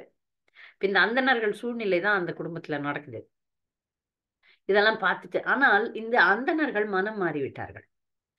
எங்களுடைய மனைவிகளுக்கு இருக்கக்கூடிய பக்தி எங்களுக்கு இல்ல, இவர்கள் தான் ஆன்மீக குருன்னு மாறிட்டாங்க. அப்ப இந்த பெண்கள் இரு பிறப்பாளருக்குரிய தூய்மை செய்யும் சடங்குகளை மேற்கொள்ளவில்லை. எதனா யஜ்யம் பண்ணாங்களா, தவம் பண்ணாங்களா, சடங்குகள் பண்ணாங்களா, வேதங்களை ஓதுனாங்களா, பிரம்மச்சாரியம் பயின்றார்களா, குருகுலத்துக்கு போனாங்களா? எதுவும் கிடையாது. தவங்கள் செய்யவில்லை, பிரம்மச்சாரிய வாழ்க்கை வாழவில்லை. ஏதோ தத்துவ விசாரணை பண்ணாங்களா, நான் இந்த உடல் அல்ல, நான் ஆத்மா, சாங்கிய யோகம் படிச்சாங்களா? ஒன்றும் இல்லை. யோக வித்திகளின் தலைவர்களுக்கெல்லாம் தலைவராக விளங்கும் பகவான் கிருஷ்ணர் மீது உறுதியான பக்தி உடையவர்களாக இருக்கிறார்கள். எதுவுமே இல்லை, கேட்டல் மூலம், பக்தி தொண்டின் மூலம் உயர்ந்து விட்டார்கள். இதற்கு மாறாக நாம் மேலே கூறப்பட்டுள்ள முறைகள் அனைத்தையும் மேற்கொண்ட போதிலும் நம்மிடம் பகவான் மீது அது போன்ற உறுதியான பக்தி ஏற்படும். இந்த அளவு புரிஞ்சுக்கிறதுக்கு வந்துட்டாங்க. இப்ப நாங்க பக்தர்கள்ல எங்களுடைய மனைவிகள் பக்தர்கள். இது ரொம்ப நல்ல ஒரு முடிவு, பகவானுடைய அனுகிரகத்தினால் ஏற்பட்டது. இவர்கள் அதே அந்தன கர்வத்தோட இருந்திருந்தாங்கன்னா இந்த பெண்களுடைய நிலைமை எப்படி ஆயிருக்கும்? பகவான் பக்திக்கான சூழ்நிலையை அனுகூலமாக்கி கொடுப்பார்ன்றதுக்கு இது ஒரு மிகப்பெரிய உதாரணம். ஏன்னா இந்த பெண்கள் முழுமை அடையவில்லை. முழுமை அடைஞ்சிருந்தா அப்படியே எல்லாரையும் கோலோக விருந்தாவனத்துக்கு அப்படியே அனுப்பியிருப்பார். அவர்களுக்கு காலம் இருக்கு, அவங்க இன்னும் கொஞ்சம் வளரணும் அப்படின்ற ஒரு எண்ணம் பகவானுக்கு இருந்தது. ஆனா அந்த வளர்ச்சிக்கான சூழ்நிலையும் அவர் தான் ஏற்படுத்தி கொடுக்கணும். அதனாலதான் இந்த அந்தணர்கள் மனம் மாற்றம் அடைந்தார்கள். அந்த மனம் மாற்றம் முழுமையானது கிடையாது. அதை நம்ம பார்க்கலாம். எப்படின்னா, இப்ப இங்க கிருஷ்ணர் இங்கதான் இருக்கிறார். சரி, கிருஷ்ணரை கண்டு இவர்கள்லாம் பக்திக்கு வந்துட்டாங்களே, நாமளும் கிருஷ்ணரை கண்டு பக்திக்கு வரலான்னு வந்திருக்கலாம் இல்ல? நாம நிறைய பக்தர்கள், முன்னேறிய பக்தர்கள் என்ன செய்யறாங்கன்னு தினமுமே பார்ப்போம். ஆனா அவங்களுடைய ஒரு கொள்கையை கூட நம்ம எடுத்துக்க மாட்டோம். இந்த முன்னேறிய பக்தர் இவ்வளவு நல்லா இருக்கிறாங்களே, நிறைய விஷயங்களை நம்ம பார்த்துட்டு தான் இருக்கிறோம் தினமுமே. ஆனா ஏதாவது ஒரு விஷயத்த நம்ம நாமும் கடைபிடிப்போம்னு வந்திருப்போமா? வரவே மாட்டோம், வரவே மாட்டோம். அது உங்களுக்கு தான் மாதாஜி, நீங்க தான் செய்வீங்க, நாங்க செய்ய மாட்டோம் அப்படி சொல்ற பக்தர்கள்ல நான் பார்த்திருக்கேன். சின்ன சின்ன விஷயம் தானே இதெல்லாம் செய்யலாமே, இதை செய்யறதுல என்ன நஷ்டமாக போகுது? இல்ல இல்ல இல்ல, நீங்க பிராமண தீட்சை வாங்கிட்டீங்க, நீ பேண்ட் எல்லாம் போடக்கூடாது, அப்படின்னு அதெல்லாம் என்னால முடியாது. நான் ஃப்ளைட்ல போகும்போது 4 பேர் என்னை பத்தி என்ன நினைச்சா நான் பேண்ட் தான் போட்டுன்னு போவேன். அப்ப எதுக்கு நீ பிராமண் தீட்சை வாங்கின? அப்ப எதுக்கு நீ பக்தியில முன்னேறணும்னு நினைக்கிறீங்க? நிறைய பக்தர்கள், நான் வெளிநாட்டு பக்தர்களை பற்றி சொல்கிறேன். வெளிநாட்டு பக்தர்கள்லாம் வந்து நாங்க சீரியஸ் ஆனாலும் நாங்க எப்படி இருக்குமோ அப்படிதான் இருப்போம். இது வந்து கான்ட்ராடிக்டரியா இல்ல, எதிர்மறையாக இருக்கிறது இல்லையா? அதனால சின்ன சின்ன விஷயங்களை கூட நான் விட்டு கொடுக்கவில்லை, சின்ன சின்ன விஷயங்களை நான் பார்த்து கற்றுக்கொள்ளவில்லைன்னா அப்புறம் எப்பதான் கிருஷ்ணர்கிட்ட போறோம்? அடிப்படை விஷயங்களை நான் செய்யலன்னா கிருஷ்ணர்கிட்ட போறேன்றது வந்து மிகப்பெரிய கேள்விக்குறியாக இருக்கும். நிறைய பேர் வந்து பல விஷயங்களை செய்யாமல் நான் வந்து மாதாஜி உங்க ஷெல்டர் எனக்கு கொடுத்துருங்க, நான் எப்படி இருக்கணும் அப்படியே தான் இருப்பேன். அப்படின்னா எப்படி? நான் ஷெல்டர் கொடுத்து பிரயோஜனம் இல்லையே, நான் கை கொடுப்பேன், நீங்க வந்து பிடிக்க மாட்டீங்களே. வெறும் வார்த்தையில சொல்றதுனால ஆகாது, ஆகாது. இங்க பிராமணர்கள் வெறும் வார்த்தையில, ஏன்னா கிருஷ்ணர் அந்த பிராமண பெண்களுக்கு சாதகமான சூழ்நிலை ஏற்படுத்தணும்ட்டு இவ்வளவுதான் மாற்றத்தை கொடுத்தார். இல்லைன்னா முழு மாற்றம் அடைந்திருப்பார்கள். இங்கதானே நிக்கிறார் கிருஷ்ணர். ஓடி போய் பார்ப்போம், ஓடி போய் சரணடைவோம். அந்த எண்ணம் வரல. க்ஷண நேரத்துல கிருஷ்ணரை விட்டு விட்டார்கள். இப்ப கூட ஒண்ணும் இல்ல, அவங்க போயிருக்கலாமே. இப்ப கூட வாங்க பெண்களே 2 பேரும் சேர்ந்து போய் கிருஷ்ணரை கொண்டாடலாம், செஞ்சிருக்கலாமே. அங்கதானே நிக்கிறாரு, செய்யல. என்ன காரணம்? பௌதிக உடைமைகள் மீது அவர்கள் வைத்த பற்றுன்னு எழுதுறாரு சுகதேவ கோஸ்வாமி. ஏன்னா போனா கம்சன் பார்த்து நம்மளை கொண்டுட்டான்னா, பரமபுருஷ பகவானே இங்க இருக்கும்போது கம்சன் என்ன பண்ண முடியும்? இடைச்சீர்வர்கள்லாம் எதுக்காது பயந்தாங்களா? கிருஷ்ணர் இருக்கிறாரு, எங்களுக்கு எதுக்கும் பயம் இல்லை. ஆனால் இவர்கள் பயப்படுறாங்க, கம்சன் எதனா பண்ணிட்டாருன்னு. இப்ப நிறைய பக்தர்கள்லாம் தீட்செல்லாம் வாங்கிடுவாங்க, அவங்க திலக் போட்டுன்னு போக மாட்டாங்க வெளியே. ஏன்னு கேட்டீங்கன்னா ஆபீஸ்ல எதனா சொல்லிட்டான்னா, அப்படிப்பட்ட ஆபீஸ்க்கு நீ போவாத. இப்படி செய்யணுமா இல்லையா? யோசனை பண்ணி பாருங்க. யாரெல்லாம் திலக் போடாம ஆபீஸ் போறீங்களோ அவங்களுக்கு. நான் பக்தர் ஆன பிறகு எப்போதும் திலகம் போட வேண்டும், அதானே? சவுதி அரேபியாவை தவிர மற்ற இடங்கள்ல இருக்கிறவங்க எல்லாம் கண்டிப்பா திலக் போடணும். ஆனா பக்தர்கள் நிறைய முறை நான் பார்த்திருக்கேன், அவங்க ஆபீஸ் எங்கன்னா போகும்போது அழிச்சிட்டு கழிச்சிட்டு போவாங்க. ஏன்னா எனக்கு வேலை தான் முக்கியம். அப்ப அது முழு சரணாகதி அல்ல. அந்த நிலைக்கு வர்றது கஷ்டம்தான், இல்லைன்னு சொல்லல. இங்கு இந்த அந்தணர்கள் முழு முதற் கடவுளே இங்க இருக்கும்போது கம்சனுக்கு பயப்படுறாங்க. அப்ப அவர்கள் முழுமை அடையவில்லை. இந்த அந்தண பெண்களின் பக்தியை பாதுகாப்பதற்காக கிருஷ்ணர் அவர்களின் மனதில் லேசான மாற்றத்தை ஏற்படுத்தினார், அவ்வளவுதான். அதனால அவங்க வந்து நாங்க அவரது தாமரை திருவடிகளில் ஸ்பரிசத்திற்காக அதிர்ஷ்ட தேவதையான மகாலட்சுமி எல்லாவற்றையும் துறந்து தனது பெருமை மற்றும் நிலையாமை என்னும் குற்றங்களையும் தவிர்த்து தொடர்ந்து அவரை வழிபடுகிறாள். அவர் தானம் கேட்டதானது நிச்சயம் எல்லோரையும் குழப்பும் ஒரு செயலாகும் அப்படின்னு சொல்றாங்க. இதெல்லாம் இந்த பிராமணர்கள் தான் சொல்றாங்க. லக்ஷ்மியே அவருடைய தாமரை திருவடிக்காக ஏங்குகிறாள். இதெல்லாம் தெரியும், சாஸ்திரம் மொத்தம் தெரியும். எல்லாம் அவங்களும் பாகவதம் எல்லாம் படிச்சிருப்பாங்க. மகாபாரதம், பாகவதம், ராமாயணம் எல்லாம் படிச்சிருப்பாங்க. சாக்ஷாத் பகவான் இங்கு வந்திருக்கிறார்னு தெரியும். ஆனாலும் போல அதுக்கப்புறம் அவங்க வந்து இங்க அதையும் சொல்றாங்க. அடுத்த ஸ்லோகத்துல 48, 49 சொல்றாங்க. இதெல்லாம் வந்து பகவானுக்கு இந்த யாகம் நம்ம செய்யறோம், இந்த தேவர்கள், இந்த யாக மந்திரங்கள், பூஜை பொருட்கள், குறிப்பிட்ட சடங்குகள், புரோகிதங்கள் எல்லாமே யாருக்கு?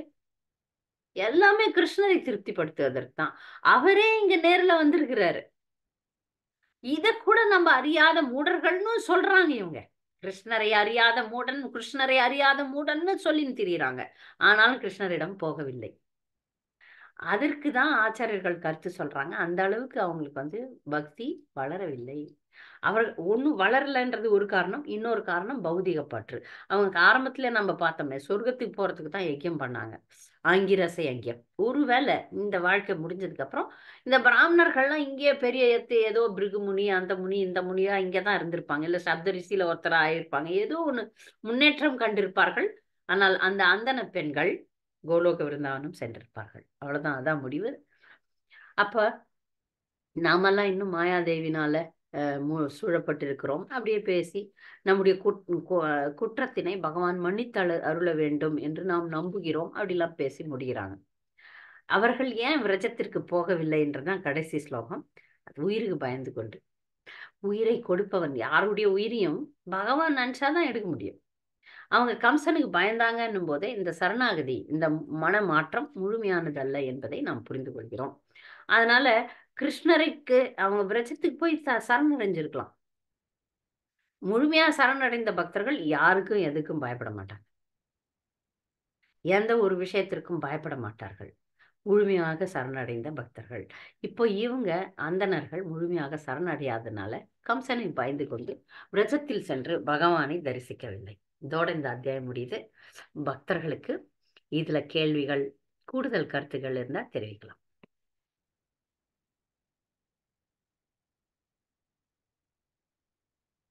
ஹரே கிருஷ்ணா மாதாஜி. இப்போ நமக்கும் வந்து சம்டைம் நம்ம பக்தி இன்னும் வளரல, இப்பதான் ஆரம்பத்துல தான் இருக்கும். ஆனா கூட சில சூழ்நிலைக்கு பயந்து நம்ம வந்து செயல்படுற மாதிரி இருக்கு இல்லையா மாதாஜி? பக்தியை எடுத்துக்க முடியாதபடி இருக்கும்போது அப்ப என்ன மாதாஜி பண்ணணும்? இல்ல, நம்ம ஆரம்ப கட்ட பக்தர்கள்லாம் சூழ்நிலைக்கு ஏற்ற மாதிரி தான் அட்ஜஸ்ட் பண்ணி போனோம். நான் இது ஏன்னா நம்ம அந்தன பெண்கள் நிலையில இல்லை. நான் ஆரம்பத்திலே சொல்லிட்டேன், நம்ம வர்ணாசிரமத்தை கடைபிடித்து, வர்ணாசிரம தர்மத்தை கடைபிடித்து அதோடு சேர்ந்து பக்தி தொண்டு செய்ய வேண்டும். நாமெல்லாம் பயந்து தான் நடக்கணும், பயப்படாம நடக்க முடியாது. நம்ம இன்னும் கோபி லெவலுக்கெல்லாம் போகல. முழு சரணாகதி வரும்போது தடைகளை பகவானே நீக்கிடுவார். முழுசா நமக்கு பக்திக்கான வாய்ப்புகளையும் வழங்குவார்.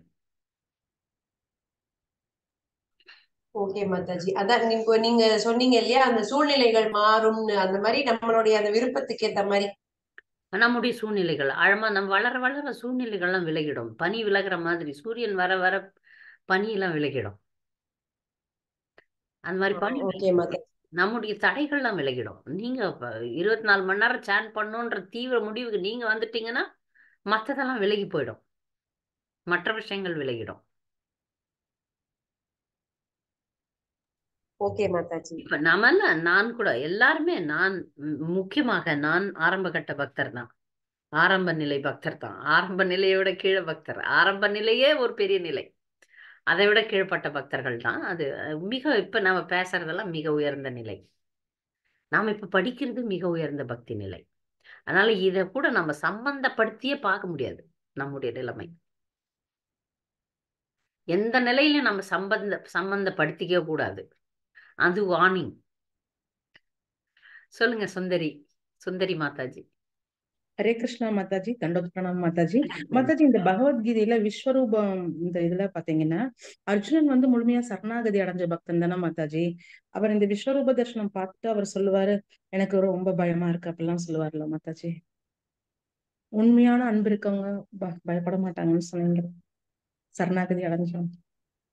அவர் ஏன் அத பகவானுடைய ரூபம் வந்து அதி பயங்கரமானது. பகவான் வந்து ஒரு பக்தன் கிட்ட, இப்ப அர்ஜுனன்லாம் நம்முடைய சந்தேகத்துக்கே இல்லாமல் சரணடைந்த பக்தர் தான்.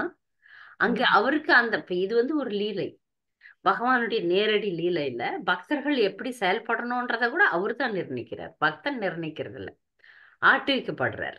பக்தனுக்கு தனி சுதந்திரம் இல்லை. இங்க வந்து விஸ்வரூபம் என்பது பயங்கர உக்ர ரூபம் தான். அதனால பக்தனாக இருந்தாலும் பகவானை பார்த்து ஏன்னா அது வரைக்கும் கட்டி பிடிச்சு உருண்டு விளையாடின நண்பராக இருந்தார் கிருஷ்ணர். இப்ப உக்ர ரூபத்தை காட்டுகிறார். அந்த பயம் பௌதிக பயம் கிடையாது.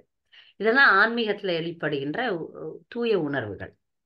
இதை நம்ம கண்டதுக்கு பயப்படுறோமே, அந்த மாதிரி பயம் கிடையாது அர்ஜுனனுக்கு. தன் உயிர் மீது பயம் கிடையாது.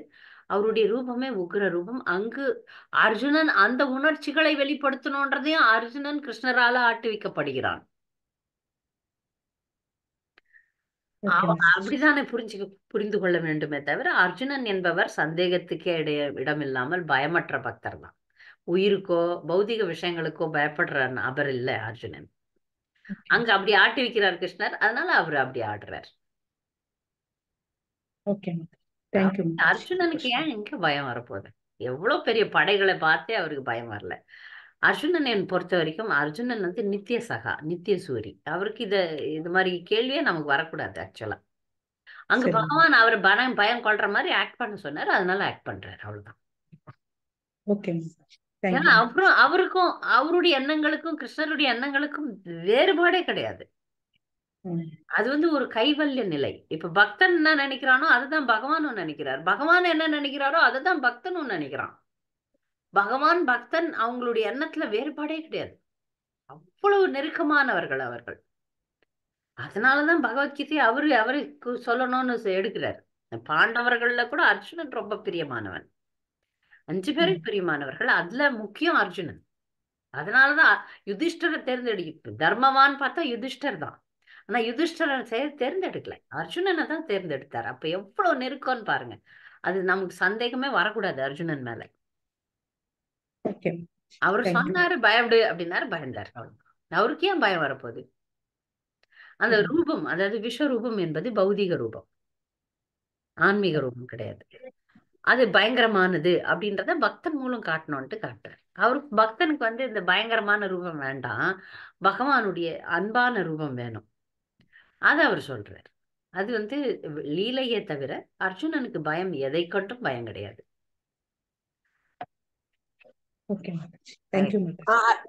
ஹரே கிருஷ்ணா மாதாஜி. ஒரே ஒரு டவுட் மாதாஜி. இப்போ இந்த ஒருத்தரை மட்டும் அந்த ஒரு அந்த யாக பத்தினிகள் ஒருத்தரை மட்டும் அந்த ஹஸ்பண்ட் ஒருத்தர் ஏத்துக்கல. சோ அவங்க மோட்சத்துக்கு போயிட்டாங்களா மாதாஜி? கிருஷ்ணருடைய வாசஸ்தலத்துக்கு போயிட்டாங்களா? எல்லார் கண்ணு முன்னாடியே?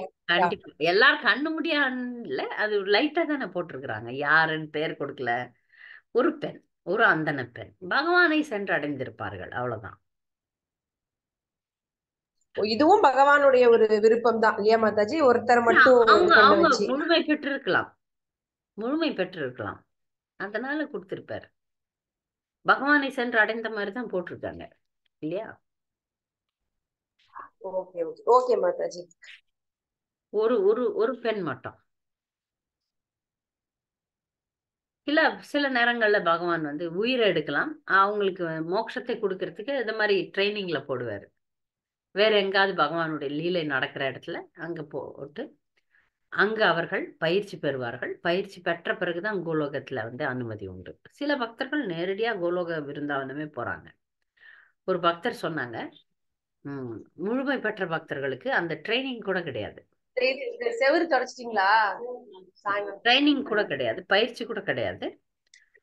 எப்படின்னா ஒரு அறையில இருந்து இன்னொரு அறை, இப்ப இந்த அறையில இருந்து நான் இன்னொரு அறை போறேன், அந்த மாதிரி இங்க பௌதிக உலகத்துல இருந்து ஆன்மீக உலகம் போயிடுவாங்க. Just transfer. இப்படியே நிப்பாங்க, அடுத்த நிமிஷம் உடலை விட்டவொடனே அவங்க கோலோகம் இருந்தாங்க. எப்படி அந்த கேம்பஸின் கீழே சில குழந்தைகளுக்கு வேலை கிடைக்குதுல்ல, அந்த மாதிரி படிச்சுன்னு இருப்பாங்க, அவங்களுக்கு ட்ரைனிங் எல்லாம் கிடையாது, டைரக்டா வேலை. அந்த மாதிரி சில ஜீவராசிகள்லாம் உண்டு. அது என்ன ஒரு பரிசை பகவான் கொடுக்கிறான்றது அந்த பகவானுக்கும் அந்த ஜீவனுக்கும் தான் தெரியும், நமக்கெல்லாம் தெரியாது. நிறைய பேர் மாதாஜி இப்ப நான் ஒண்ணே ஒண்ணு நீங்க சொல்லுங்க மாதாஜி. நிறைய பேருக்கு யாராவது இறந்துட்டாங்கன்னா என்ன கேட்பாங்க, இவங்க கோலோக விருந்தாவன் போயிருப்பாங்களா அப்படின்னு. அதான் அந்த பக்தனுக்கும் அந்த பகவானுக்கும் தெரிகிற விஷயம். நமக்கு காட்டுறாங்களா? நிறைய பக்தர்கள், சுத்தி இருக்கிற பக்தர்கள், நாங்க விஷ்ணு தூதர்களை பார்த்தோம், தேவர்களை பார்த்தோம், அவங்க வந்தாங்க, இவங்க வந்தாங்க, இந்த மாதிரிலாம் சொல்றாங்க. என்னை பொறுத்த வரைக்கும் அது அந்த ஒரு பக்தன், குறிப்பிட்ட பக்தனுக்கும் பகவானுக்கும் உள்ள விஷயம் இது, அவ்வளவுதான். அந்த பக்தன் முழுமை அடைந்திருந்தால் கண்டிப்பாக பகவானிடம் சென்றிருப்பார். இப்ப சந்தேகத்துக்கே இடமில்லாத பக்தர்களை பத்தி நம்ம பேசுறோம். இப்ப கோபியர்கள், அந்தன பெண்கள், பாண்டவர்கள், குந்தி மகாராணி, திரௌபதி, இவங்கெல்லாம் சந்தேகத்துக்கு இடமில்லாத பக்தர்கள். எப்போதும் நித்திய சூரிகள், எப்போதும் பகவானோட இருப்பாங்க, எப்போதும் பகவானோடயே தான் இருப்பாங்க. இங்கெல்லாம் வர்றதெல்லாம் அவரோட வர்றதுக்காக வருவாங்க. அவர் தனியா வரமாட்டார். கிருஷ்ணர் எப்போ தனியா வர்றதில்லை, படையோட தான் வருவார். அந்த மாதிரியே தவிர நம்மை போல பத்த ஜீவாத்மாக்கள் கிடையாது அவங்கெல்லாம். ஆகையினால இதை புரிந்து கொள்ள வேண்டும் பக்தர்கள். சொல்லுங்க, இப்ப கேளுங்க மாதாஜி. இப்போ நான் ஒண்ணு படிச்சேன் மாதாஜி, நம்ம இஸ்கான் இதுலதான் என்னன்னா, ஒருத்தர் வெறும் வைஷ்ணவ சேவை மாத்திரமே போறோம் அப்படின்ட்டு போட்டிருந்தது. அப்போ ஒருத்தர் வைஷ்ணவ சேவையை எடுத்து தீவிரமா பண்றாரு, ஆனா அவருக்கு வேற ஒன்னும் ஒரு ஞானம் கூட இல்ல. ஆனா கிருஷ்ணர்னு தெரியறது, வைஷ்ணவ சேவையை நிறைய பண்றார், ரொம்ப பகவத்கீதை ஞானம் எல்லாம் இல்ல, ஆனா கிருஷ்ணரை வணங்குறார், குருநாதர் சொல்றது, வைஷ்ணவர்கள் சொல்றதெல்லாம் பண்றாருன்னா கூட அவர்களுக்கு சத்கதி தான் அப்படின்னு போட்டிருந்தது. சோ இது வைஷ்ணவர்களுடைய கிருபை, அதனாலதான் நான் மாதாஜி. இப்போ ஒரு வைஷ்ணவருடைய கிருபை நம்ம இதை பார்க்கலாம். ஒரு உதாரணமே எடுத்துக்கலாமே. குருவை தவிர வேற எதுவும் நான் வணங்க மாட்டேன்னு சொல்லிட்டு ஒரு பக்தர் இருந்தாரு, கிருஷ்ணபிரியா மாதாஜி சொல்லுவாங்க, சுருட்டி கொள்ளடா பாயை இல்ல, அந்த மாதாஜி அந்த கணிகண்ணன் அவருடைய குருதேவர் வந்து இவர் இல்ல யாரு அவருடைய கணிகண்ணனுடைய குருதேவர் யாரு? எந்த ஆழ்வார்? திருமலிசை ஆழ்வார். திருமழிசை ஆழ்வார். அந்த ஆழ்வார் தன்னுடைய சிஷ்யனுக்கு சொல்லி கொடுப்பாரா இல்லையா? ஏன்பா என்ன பாடுற, குருதேவரை பாடுற ஒரு சிஷ்யனுக்கு குருதேவர் கண்டிப்பா சொல்லி தருவாரு. சொல்லி தருவாரா இல்லையா? சொல்லி தருவாரு. நாமத்தை சொல்லிப்பாருன்னு அவருக்கு சேவை செய்யறோம், அவர் செய்வாரு. நாமத்தை சொல்லியும் இப்ப எந்த ஒரு வைஷ்ணவருக்கு நீங்க போய் சேவை பண்ணீங்கனாலும் அந்த வைஷ்ணவர் உங்களை பக்தி தொண்டிலையும் ஈடுபடுத்துவார். சரி, ஈடுபடுற அளவுக்கு அந்த பக்தனுக்கு பக்தி தொண்டுல தீவிரமா ஈடுபடலனாலும் ஒரு பேசிக் பண்ண வைப்பாங்க. அந்த பக்தருடைய கருணையில அவர் ஏறிடுவார், பக்தியிலையும் முன்னேறுவார், பகவானையும் அடைவார். ஏன்னா அந்த பக்த சங்கம், இந்த 5 விஷயத்துல பக்த சங்கம் தான் ரொம்ப முக்கியம் என்னை பொறுத்த வரைக்கும். ஒரு 5 விஷயங்களை இப்ப சைத்தன்ய மகாபிரபு நமக்கு கொடுத்திருக்கிறார். பக்தியில முன்னேறணும் 5 விஷயங்கள். அதாவது நாமஜபம், விக்கிரக ஆராதனை, தாமத்தில் வாழ்தல், இது பாகவதம் படித்தல், சத் சங்கம். இந்த 5 விஷயத்துல சத் சங்கத்துக்கு தான் ஃபர்ஸ்ட் மார்க் நான் கொடுக்கறது. எப்படின்னா, நீங்க ஒரு தூய பக்தரோட இருந்தீங்கன்னா இயல்பாவே தூய பக்தர் சாண்ட் பண்ணுவார், நீங்க என்ன அப்ப வேடிக்கையை பார்ப்பீங்க. தூய பக்தரோட சேர்ந்து நீங்களும் சாண்டிங் தான் பண்ணுவீங்க. தூய பக்தர் இப்ப ஒரு குருவனுடைய சிஷ்யன், ஒரு குருவுக்கு சர்வெண்ட்ன்றாங்கல்ல, நம்ம இஸ்கான்ல வந்து குரு மகாராஜுக்கு கூட இருக்கிறவன் வந்து சர்வெண்ட் அப்படின்னு ஒருத்தர் இருக்கிறான். செக்ரட்டரி வேற, சர்வெண்ட் வேற, 2 இருக்கு. செக்ரட்டரின்றவர் வந்து அவருடைய அந்த ஆபிஷியல் வேலைங்கெல்லாம் டக்கு டக்கு டக்குன்னு டைப் படிக்கிறது, அவர் சொல்றதெல்லாம் செய்யறது, இமெயில் அனுப்புறது, அது பண்றது, அதெல்லாம் செக்ரட்டரி. கொஞ்சம் ஒஸ்தி, அவங்க எல்லாம் ஒஸ்தியா நினைச்சுப்பாங்க. ஏன்னா அந்த இமெயில் செக்ரட்டரி அப்படின்னு ஒரு பதவி இருக்கு. இதெல்லாம் வந்து கொஞ்சம் எஜுகேட்டட் மாதிரி பண்றது. சர்வெண்ட்ன்றது வேற. அந்த சர்வெண்ட்டுக்கு தான் ஏற்றம் அதிகம் ஆன்மீக வாழ்க்கையில. பாருங்க, ஒரு மேனேஜர், ஒரு ஆபீஸ்ல மேனேஜர் இருக்கிறார், அந்த மேனேஜருக்கு ஒரு ஃபீமேல் செக்ரட்டரி வச்சுப்பாங்கல்ல, செக்ரட்டரி அப்படின்னு சொல்லிட்டு, அது கொஞ்சம் ஒஸ்தி. கலெக்டர் இருக்கிறார், கலெக்டருக்கு ஒரு செக்ரட்டரி. ஆனா அந்த இப்படி இப்படி இப்படி பட்டை போட்டுன்னு ஒரு வேலைக்காரன் கூடவே போவான் பாருங்க, பார்த்துருப்பீங்க. அந்த வேலைக்காரனுக்கு தான் ஏற்றம் அதிகம். ஏன்னா அவன் வந்து மீனியலா சர்வீஸ் பண்ணாலும் அந்த செக்ரட்டரி இல்லாம குருதேவர் வாழ முடியும், ஆனா சர்வெண்ட் இல்லாம இருக்க முடியாது. சர்வெண்ட்டுக்கு ஏற்றம் அதிகம், ரொம்ப ஏற்றம் அதிகம். அது போல அந்த ஒரு வைஷ்ணவருக்கு நம்ம வந்து வேலைக்காரனா இருந்துட்டோம்னாலே போதும். ஏன்னா அந்த வைஷ்ணவர் எப்போதும் நாம ஜெபம் சொல்லுவார், அதை நம்ம கேட்போம், நாமளும் சொல்லுவோம், கூடவே இருப்போம், அந்த கருணை இருக்கும், அதுல நம்ம முன்னேறிடலாம். முழுமையான ஒழுங்கான சேவை, வைஷ்ணவ சேவைன்னா சாதாரணம் கிடையாது. வைஷ்ணவ சேவைன்னா நிஜமான வைஷ்ணவ சேவை. அப்படி செய்யும் போது அந்த வைஷ்ணவர் வந்து கண்டிப்பாக அவர் கிருஷ்ணரிடம் போவார், இவரும் கூடவே போவார்.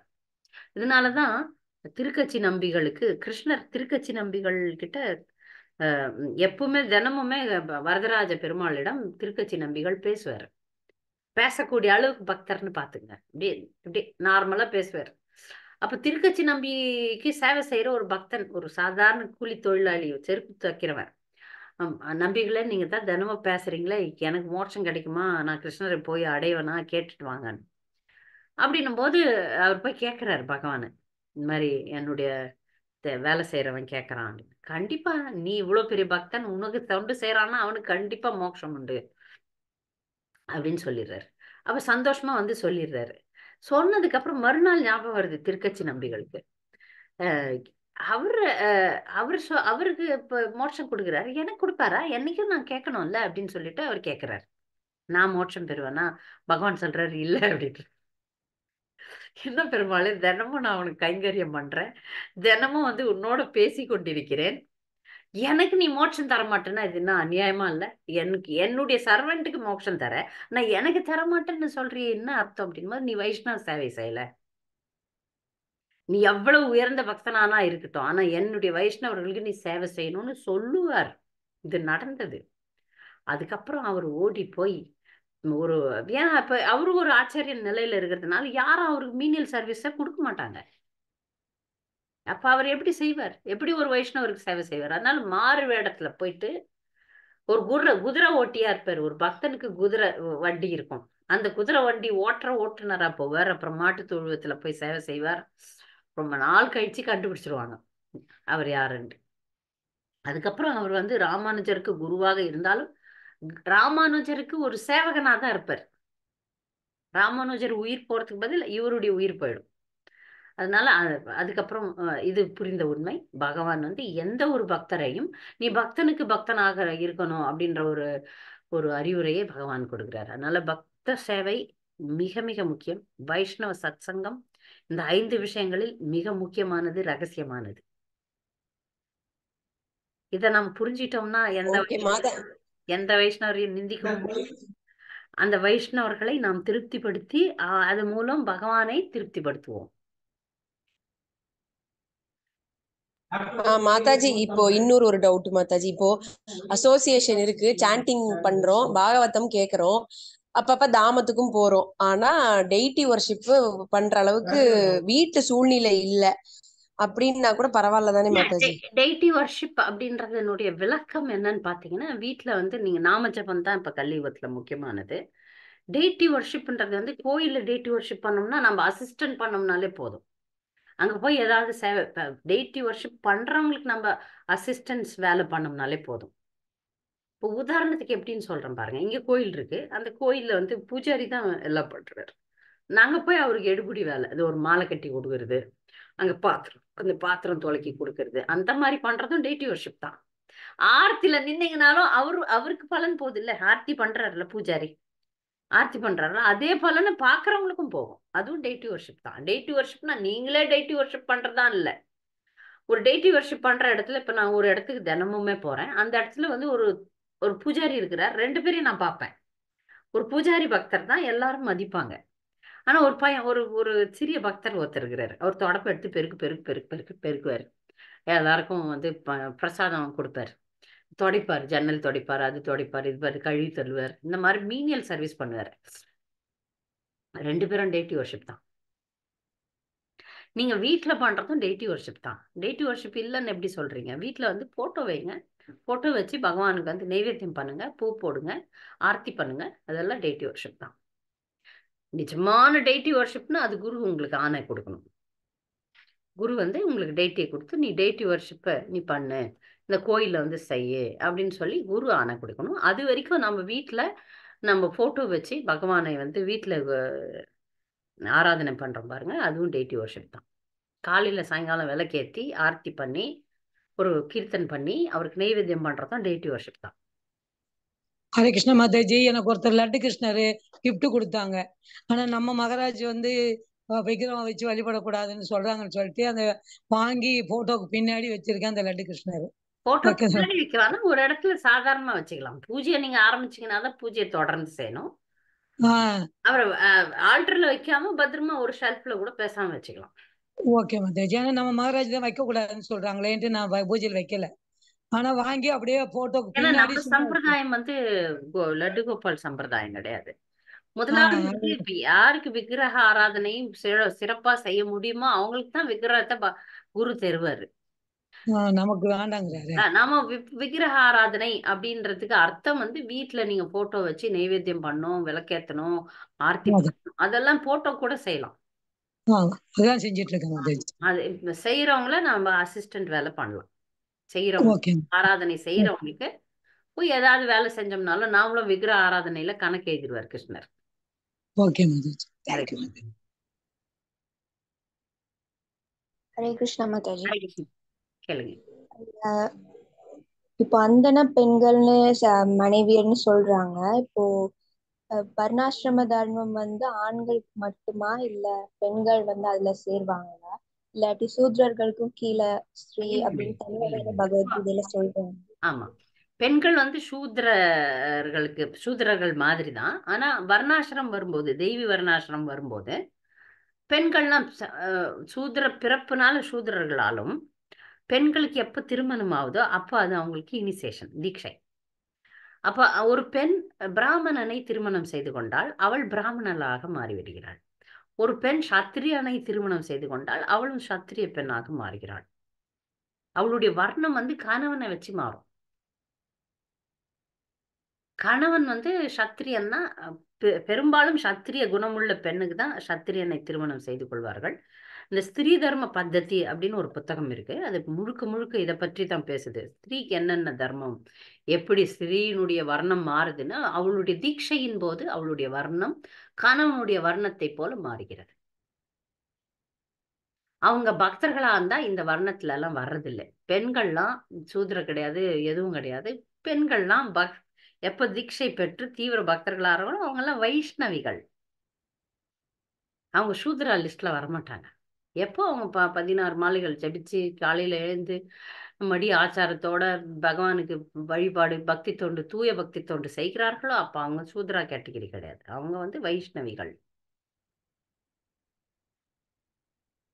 ஓகே மாதாஜி. ஹரே கிருஷ்ணா.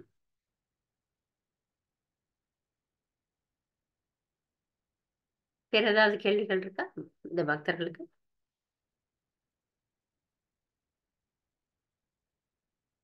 ஹரே கிருஷ்ண மாதாஜி, அந்த 5 இது சொன்னீங்க இல்லையா? சத் சங்கம், பாகவதம் படித்தல், நாம ஜபம் செய்தல், விக்கிரக வழிபாடு, இன்னொன்னு என்ன மாதாஜி? மதுரா நிவாஸ். மதுரா நிவாஸ்னா தாமத்தில், ஸ்ரீதாமத்தில் வாழ்தல், எந்த ஒரு புண்ணிய கஷேத்திரத்துல வாழறது. ஓகே மாதாஜி, தேங்க்யூ மாதாஜி. பிரபுபாதர் அதுக்கு விளக்கம் கொடுக்கும்போது எல்லா பக்தர்களும் வந்து தாமத்துல வாழ முடியாது, நீங்கள் இருக்கும் இடத்தை தாமமாக மாற்றிக்கொள்ள வேண்டும்னு சொல்வார். ஆனா அல்டிமேட்டா நம்மளுடைய வாழ்க்கையினுடைய குறிக்கோளா நம்ம வச்சுக்கணும். ஏதாவது ஒரு புண்ணிய கஷேத்திரத்துல போய் சேர்ந்துடணும், இல்ல கோயில் சமுதாயத்துல போய் வாழணும் அப்படின்ற ஒரு குறிக்கோளை வைத்துக்கொண்டு முயற்சி செய்யலாம். இப்ப முடியலனாலும் முயற்சியாவது செய்யணும். நம்ம போய் ஏதாவது ஒரு கஷேத்திரத்திலயோ இல்ல பக்தர்கள் சமுதாயத்திலயோ வாழணும் அப்படின்னு ஒரு முயற்சி செய்து அதை அடையலாம். அதெல்லாம் சம்பவம் ஆகல அப்படின்னா நாம் இருக்கும் இடத்தை மதுராவாகவும் பிருந்தாவனமாக மாற்றிக்கொள்ள வேண்டும், நினைத்து கொள்ள வேண்டும். தேங்க்யூ மாதாஜி. ஹரே கிருஷ்ணா. இதெல்லாம் இந்த 5 விஷயங்களை நம்ம கடைபிடிக்கும் போது பக்தியில முன்னேற்றம் வந்து விரைவாக ஏற்படும் அப்படின்றதுதான். நமக்கு அதாவது சத் சங்கம் மிக மிக முக்கியம். கலியுகத்துல நமக்கு மிக கொடுக்கப்பட்ட இது வந்து நாம ஜபம். அந்த நாம ஜபத்தை ஒழுங்கா செய்யும் போது இந்த 5 வந்து இந்த 4 விஷயங்களும் வந்து உங்களுக்கு சப்போர்ட்டிவா நிற்கும். இந்த பக்தி வளருவதற்கு, பக்தி செடின்னு சொல்றோம், பக்தி கொடின்னு சொல்றோம். அந்த பக்தி கொடி வளருவதற்கு இந்த 5 விஷயங்களும் உறுதுணையாக இருக்கும். இந்த பக்தி கொடி என்பது இந்த பக்தியை வந்து இதயத்துல விதையா கொடுக்குறாரு குருதேவர். பக்தி லதா பீஜ்ன்னு சொல்றோம்ல. பிரம்மாண்ட பிரமிதே கோனே பாக்யவான் ஜீவ் குரு கிருஷ்ண பிரசாதே பாய் பக்தி லதா பீஜ். பக்தி கொடிக்கான விதையை ஆன்மீக குரு ஒரு பக்தனுடைய இதயத்தில் விதைக்கிறார் அப்படின்னு தானே பாக்குறோம். அந்த விதை வந்து வளரும், இந்த பக்தி கொடி வளரும். வளர்ந்து வளர்ந்து வளர்ந்து வளர்ந்து வளர்ந்து வளர்ந்து கோலோக பிருந்தாவனத்துல கிருஷ்ணருடைய தாமரை திருவடியில போய் ஒரு பூவா போடும். அதுதான் வந்து இலக்கு. அது வந்து இந்த 5 விஷயங்கள் இந்த பக்தி கொடி வளர்வதற்கு மிக மிக அனுகூலமான விஷயங்கள். இதை நம்ம எல்லாரும் செய்யறதுக்கு முயற்சி பண்ணணும். சரி, வேற ஏதாவது கேள்விகள்? நாளை வந்து வகுப்பு இருக்கு. நாளை வகுப்புல நம்ம சந்திப்போம். வாஞ்சா கல்பதருபஸ்ஸ கிருபா சிந்துப்யேவ ச பதிதானம் பாவனேபியோ வைஷ்ணவேபியோ நமோ நமக. ஹரே கிருஷ்ணா.